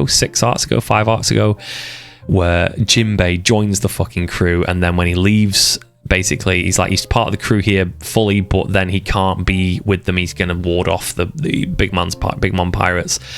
He finally 100% joins the crew, and it is fucking amazing. Let's see. Jinbei returns Wano. Here we go. Where are we? Images. Jinbei returns. Where is it? Where's the fucking moment? Not that. I don't want that. I want the attack that he gives, that he does the ship. I'm not gonna find it. It's just so fucking. It's so good, man. So good. And then finally we get to the raid on Onigashima. We meet Yamato. There's so much going on here. There's one part of Thriller Bark that I completely forgot about, of course. It was about the samurai that was there with the famous sword that Zoro takes off him and then returns to its rightful resting place when he gets to Onigashima, and then he gets one of Oden's swords in its place, which is really lovely, Enma, which then he can't control himself, which is fantastic. It's trying to suck all of his life force out of him, which is brilliant. Then I can't even begin to talk about how good One Piece is, how good the raid on Onigashima is. The one thing that I want to focus on is no, I don't want to search for Dai. Oh shit, that's gonna be bad. Don't want that. At Spartan, let me just get this up, because I posted a tweet about this a while back as well. I think it's Gotta Die. I think it's not Gotta Die. Gotta. How many tweets have I got with Gotta in it? This is it. There we go. Well, that settles it. They got to get sliced. Here we go. So they go into the raid on Onigashima, and it's so fucking brilliant. Where did he go? Stupid Jaggy. He doesn't even know the first thing about Oden's struggles. What if he screws everything up? Hey, have you seen Jaggy? Jaggy? Who? Have I seen you somewhere before? All that tasty looking food. Look at this. And then the bottle of the Oshiruko, there we go, the red bean soup, gets fucking clouted into his head. Who wants to eat this crap while we're drinking? And it's literally right there. And he's like, oh, Oshiruko. That was the food that got made for me, basically, whilst he was in that place, and it was the best meal that Tama had ever had in her life, and it was made with gratefulness. It's so fucking important. And it's like they made too much of it in the kitchen, so they brought some out here. It's sweet. You can't have that with drinks. Dump out that sweet red bean soup. He's useless here. He's kicking it about. Toss it out in front of Okabura town. He's literally taking the piss out of the town that's now been completely leveled. There's nothing left of it. Good idea. They'll happily suck the dirt dry. Those beggars would be happy they're alive at all. It's like, you've never had that stuff before. Never. What an extravagant food. I've never seen such a nice birthday again. So Luffy is fuming at this point. Luffy is absolutely raging. He's undercover, completely undercover at this point, and he's going to break his cover for this. You got Oshiruko all over me, you dick, basically. Yeah, Oshiruko ain't fit for eating. It's better to wear it. Bring more Oshiruko out. Yeah, let's have a good fight. And there he is. He's thinking of Tama again. It's like, how come the idiots like you have all the food in front of you and Tama's stomach is still empty? And he fucking levels them with Gear fucking 3 Elephant Gun. Levels them. But what's more, then Zoro comes out. Well, way to go. You just had to cause a scene, didn't you? I heard a noise in the distance and walked straight in this direction to see what a mess you've made of things. You can't behave and infiltrate a group like a normal person. And then Jaggy's like there, fucking kid's like, does he understand the words that are coming out of his mouth? He's just shocked that Zoro's there, fucking revealing the plan. And then all he has to say, Luffy, is, but they spilled Oshiruko on the ground on purpose. The Oshiruko? Well, that settles it. They got to get sliced. And then Jaggy again's like, why is that setting them off? It's fucking, it's just so good. Or this is part of it. You can't explain this to people who don't read One Piece. You can't explain it, how good it is. You can't. It doesn't make any sense to other people. It's so fucking good. And then from there, he attacks them. There it is. In the process, it's just basically joins him in the rage, and that sets off the raid proper. It goes fucking crazy from there. I can't explain the Tobi Roppu. I can't explain Yamato and Yamato's relationship to Luffy. Let's just get through. There's the fights, Luffy revealing Luffy revealing everything to Yamato. Yamato having the diary of Oden, the log of Oden, who he then gives back to Momonosuke, who it rightfully belongs to. Yamato being fucking baller as fuck. The 9 red scabbards piercing, saving Momonosuke on the execution stand, piercing and stabbing Kaido. Is so good. Them getting the fight up on the rooftops, the moon being out, and we getting both Dogstorm and Cat Viper Nego Mamushi with their Sulong state is so fucking good. It's perfect. It's been foreshadowed. It's brought up. It's excellent. Kaido's joined by Jack, who the Sulongs defeat single-handedly. It's just fucking excellent, man. It's so good. That fight goes on, and then Luffy comes and joined them on the top there, and Luffy puts it all on his shoulders. It's like Kinemon defeated on the ground, broken, beaten, crying, bleeding, says to Luffy, "I shouldn't ask you this. It's to my greatest shame," or something like that. But can you put Wano on your back? And Luffy, of course, accepts and immediately sets off to basically destroy Kaido and Big Mom. Him, Law, Zoro, Killer, and Kid. And it's fucking great. It's brilliant. It's brilliant. You've got all these convoluted fights, though. So much going on. It is absolutely excellent. It is powerful. It is so strong. I'm not going to talk about the Toby Roppo apart from Luffy gets sent flying down to below. Kaido basically defeats him clean. Law sends Big Mom down below after a clever plan for theirs fails. Everybody's taken a beating upstairs, and now the fight turns below, and we see here Sanji gets captured because Sanji left Jinbei and left Luffy to go and find out this damsel in distress who it was, and it turns out that it is what's her name, Black Maria. Black Maria captures him, and knowing his weakness, he can't fight back, and he cries for Robin. The whole point is that she's going to try and torture him into calling for Nico Robin, because she's the important crew member that she needs to capture in order to be able to decipher the poneglyphs. They need her, and she thinks she's going to have to torture him to capture her. But he calls for her willingly. After very little prodding, he shouts for Robin-san, help me, I need you. And it echoes throughout the entire castle, and everybody's ashamed or laughing at him. Everybody, apart from perhaps the Straw Hat crew, everyone in there is like, what a coward, what a pathetic, weak man. Especially the Kaido, the Thousand Beast pirates.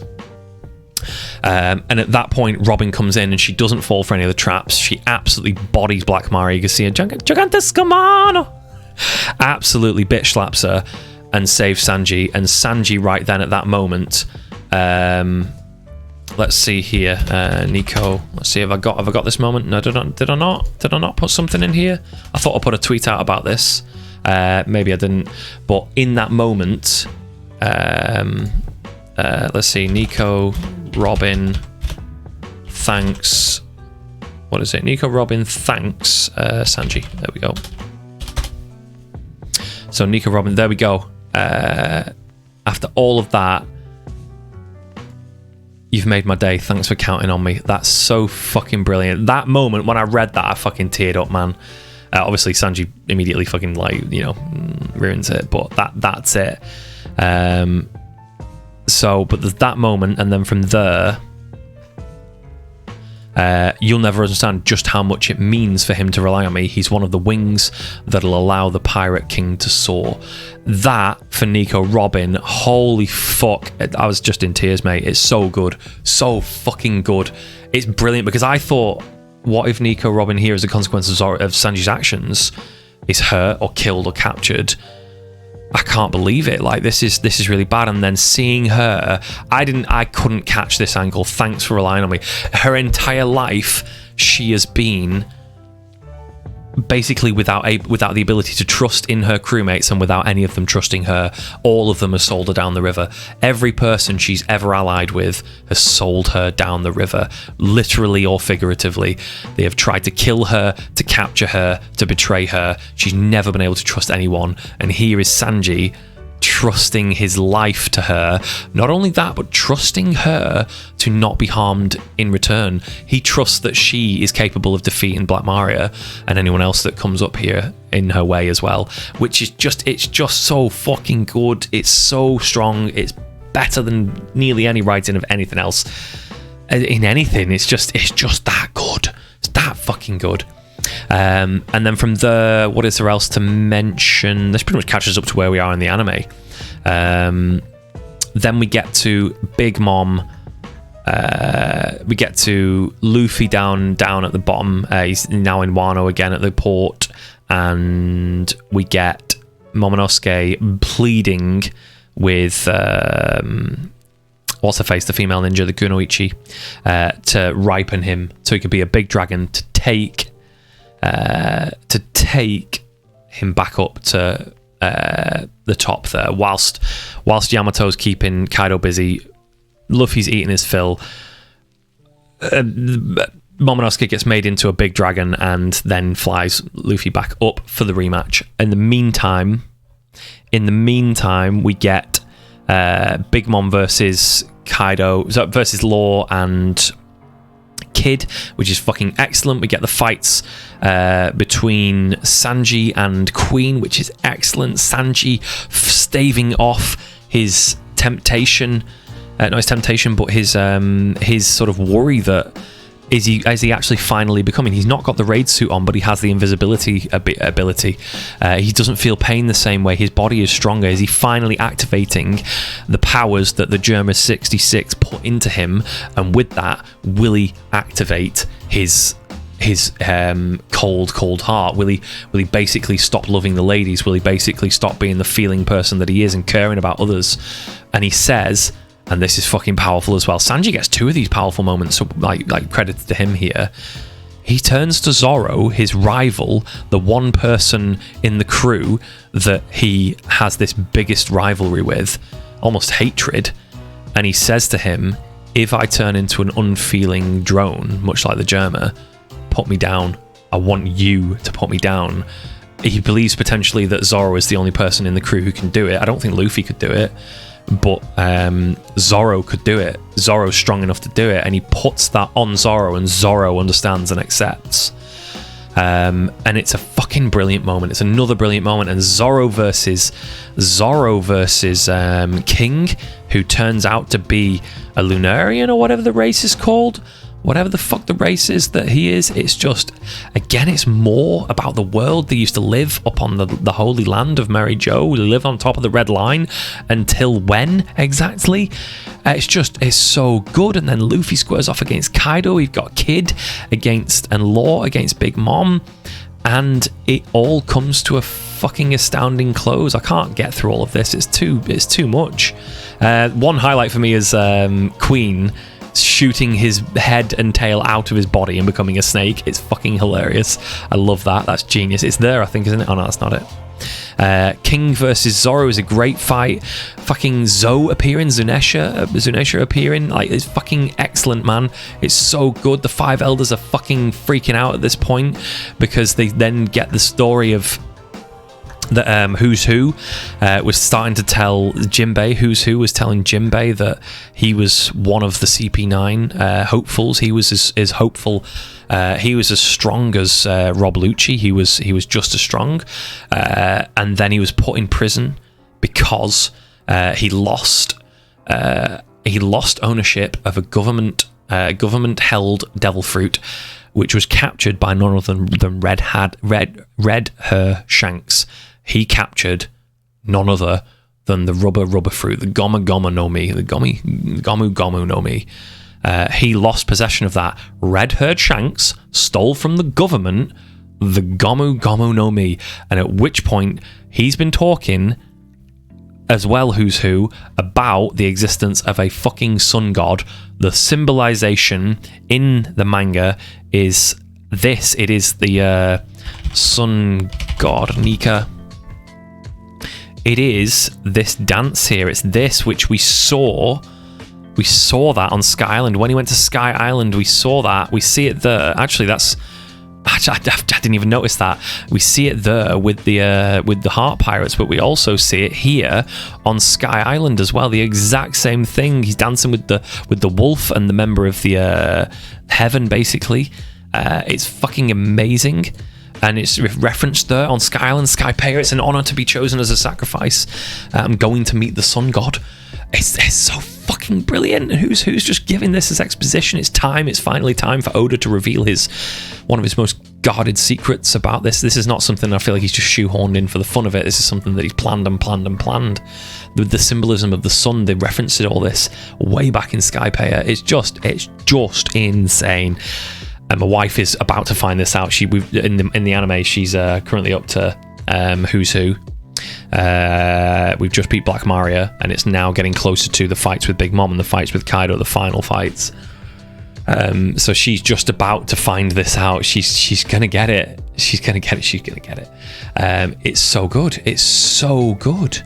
And all of this is culminating. All of it. And then Luffy is once again defeated by Kaido. Again for like the fourth time now. It's unprecedented in One Piece. He's defeated again and again and again and again and again. That's done. He's done for. However, his heart beats. He's dead, yet his heart beats in this peculiar beat, and he arises with Gear 5 and is, as we can see here, Sun God Nika. He is Sun God Nika, and we get the 5 elders talking about Sun God Nika. We get this exposition right before it. What's this here? The sun or the darkness, only one of us will win. Nice.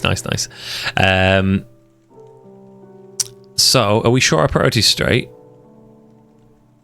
Oh, here we go. So the reason that Luffy loses, in fact, the reason he loses is because one of CP0 latches onto him and doesn't let him move, and then Kaido clobbers him, which I think we see right there. We do, there we go. That's it right there. He's in Gear 4 and he gets held back by this member of CP0, and then the CP0 man gets crushed. Are we sure we have our priorities straight here? This may be better than the alternative. It's imperative that we snuff out something this problematic. We lost one of our best agents and enraged Kaido. No matter the era, the world government has always failed to acquire the Gomu fruit.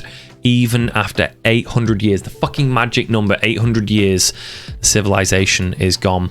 That's not big enough for me to read. Give me something big enough to read, please. That's true. Never mind that. Right now we need to find a new warlord just to replace Crocodile. We mustn't overlook anything. It's just a different point. Hang on a minute. That's a different moment. That's not the moment I'm looking for. Bruv. Where's the moment here where they talk about it proper? Here we go. That's impossible. That fruit is nothing but a legend, even for us. It hasn't awakened in centuries. How else do you explain the world government giving a specific devil fruit a unique name? They were hiding the fruit's true name from the annals of history. The Nika no Mi. It's fucking big, man. It's huge, and it's been on the undercurrent of everything of One Piece up to this point. I sort of agree. I don't like the whole sort of like, oh, he was the chosen one.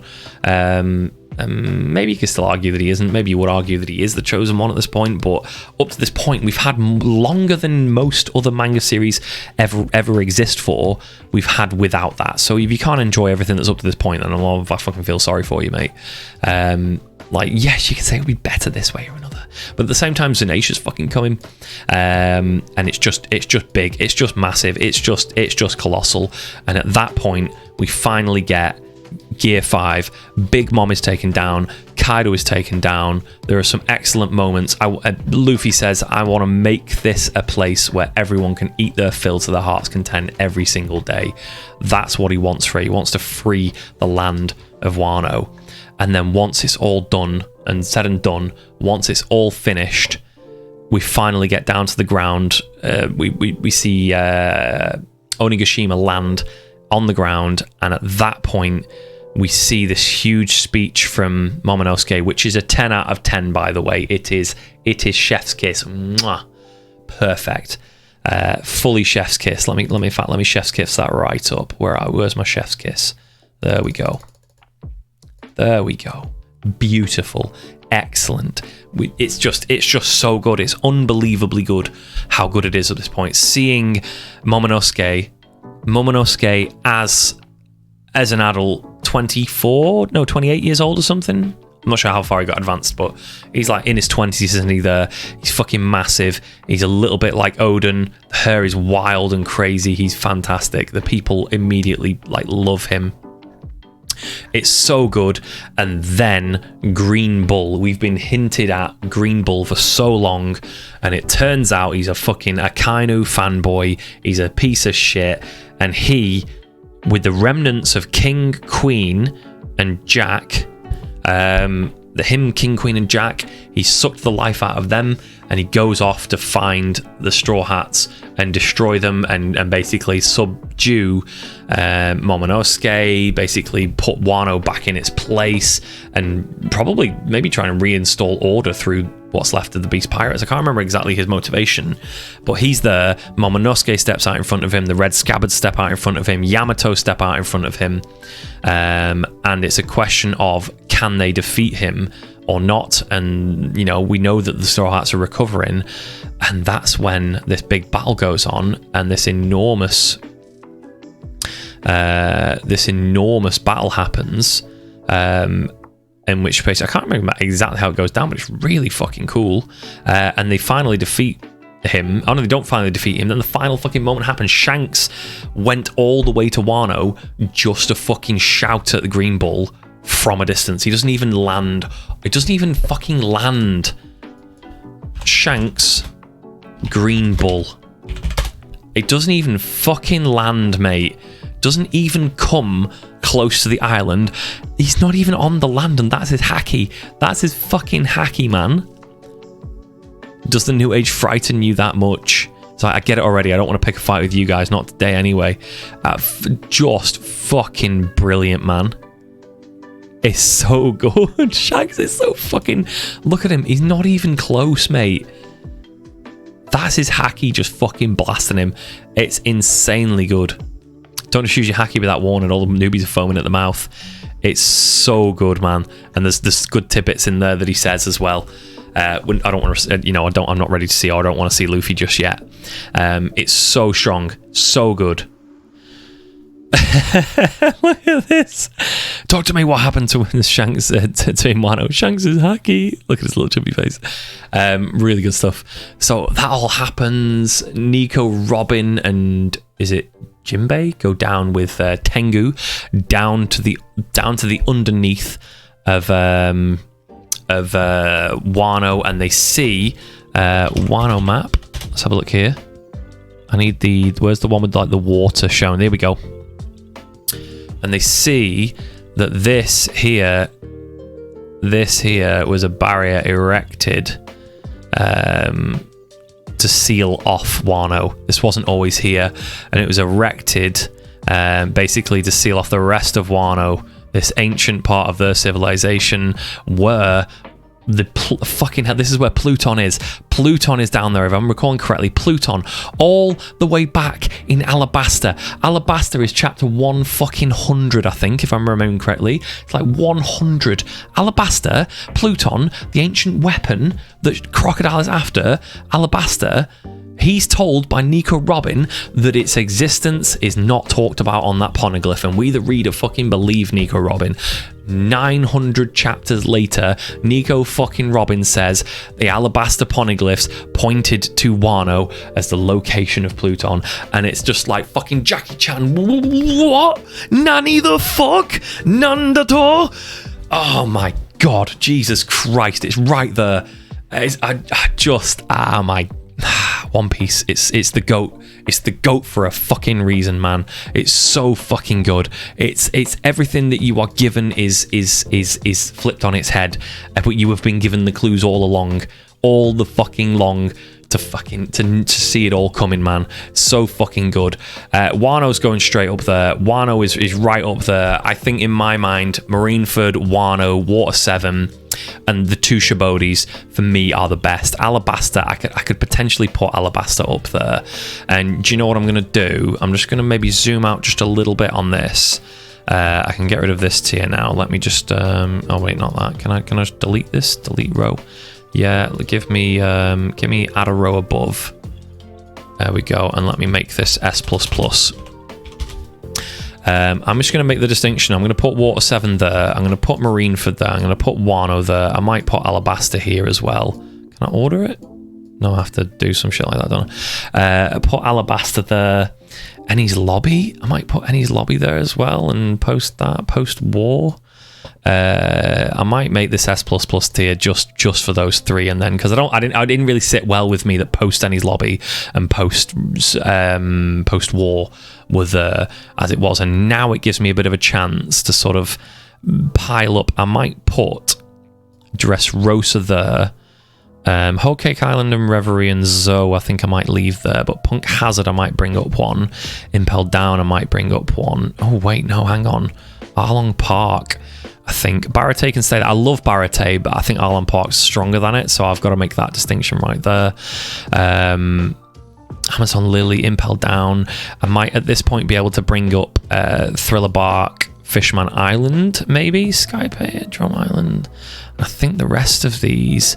Orange Town is the first island Zoro gets to, and they meet Nami there, and it's okay. I think I might just bunch it in with that and get rid of D tier. I think that's the way I'm going to go with this, because I could make that distinction, but what's the point when I can just fucking have this as my list, when this can be my completed list? Now, I know it's a bit late to say this, but this is all obviously my personal opinion. There's obviously things that I will have forgotten. I've read it many times and I've watched it through. I've watched videos about it, analysis and writing analysis, and I've looked at the art, I've looked at the story, I've looked at theory, I've looked at everything to do with this, man. I love the story. It is my absolute favourite story. Obviously, this is my personal opinion. Obviously, some of these arcs may mean more to some people than other things. Obviously, some people may value things differently than I value them. The war might be people's number one, and it might be above all the other things. It might be that shit like shit like Nami and her moments where, for example, she got a soft spot for female marines, or she'll give up all of her treasure to save Kami, or she relies on Luffy at that moment in Arlong Park. It might be Nico Robin being relied on by Sanji, and then her coming through for him after everything that she's gone for, or maybe Nico Robin like her moment of I want to leave, or as the manga puts it, I want to leave, where she can't even pronounce the letters. She's that much. It might be you much prefer Luffy's punches, where he fucking punches St. Carlos, or punches Bellamy, or punches pretty much fucking everybody. He punches everybody in the face, doesn't he? Like Kuro, like all of these things, everybody he punches, man. You might prefer the action, you might prefer the story, you might like love interest, you might like this or that. I think that Sanji, by the way, just to nip back to Whole Cake Island for a sec, I think Sanji and Pudding will get together, because Sanji and her, they had a true love together. He properly fell for her and she fell for him, and her tragedy is that she erased all of his memories of her from his mind, which is tragic, and I really hope that those two end up together. That would be spot on for me. That would be perfect. All of this, there's so much left to talk about. I've not even talked about like things like Caesar Clown and what he's doing, where he's up to. I missed things about like within Wano, like enormous things. Like just so much to talk about. This has been my tier list. I've been Sparty. I absolutely love One Piece.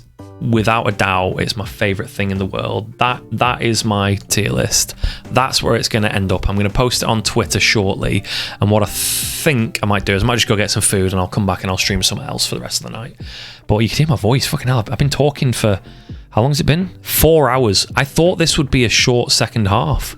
Why did I think that? Why? So if you've been watching this on Twitch with me, thank you so much for your company. It's been fucking excellent talking this through. This was just an off the cuff idea. I thought, why don't I just talk about One Piece? It'll probably take me about half an hour to tier these things. And then I just got talking about Orange Town. I got talking about Syrup Village. I got talking about Usopp's greatest moments. I got talking about Jaya. It turned into a 2-hour first segment, I think, and a 4-hour segment now. I think it was 2 hours, maybe 3 hours for my first bit. Time has flown by. This has been the quickest 4 hours of my life. I utterly adore this. Oda, you won't be watching this, but if this message and this love can somehow be received by you, please understand that you've made something that is, something that I will take with me for the rest of my life. And I hope that you complete this with the due time and attention that it needs and the love that you should be putting into it. It's simply exceptional. It is simply the single greatest thing that perhaps has ever been written. Shakespeare can get fucked. John Donne, no way, it doesn't matter, mate. Wordsworth, whoever else, like Jane Austen, it doesn't matter who their writings are infinitesimally small in comparison to what you've achieved, sir. I thank you, and I hope that you complete this story. I really do. If you're watching this on YouTube, thanks for stopping by. If you are, hopefully by this point you've left yourself a fucking like and maybe a subscribe as well. But if you are looking to subscribe for this type of content, holy shit! Honestly, I don't think I'll be making much of this content. This is anime content, isn't it? Manga content. I don't really expect this to get many views at all in the first place, because that's not what my channel's geared towards. I'm all about the fighting games. If you do like fighting game content, feel free to drop me a subscribe for that, but otherwise leave me a like, drop me a comment down below, leave me your thoughts. What are your key moments within One Piece? And I'll see you all soon. Thank you very much. I'm gonna go take a pause. I'll stop streaming just so I can cut this and upload it straight to YouTube very easily without having to download it all and then upload it all again. And then from there, I'll probably stream in about, maybe call it 20 minutes. Meet back here in 20 minutes, lads. I feel like streaming something else. I'm not sure what yet. But by the way, while I'm here, couple of new emotes for the boys.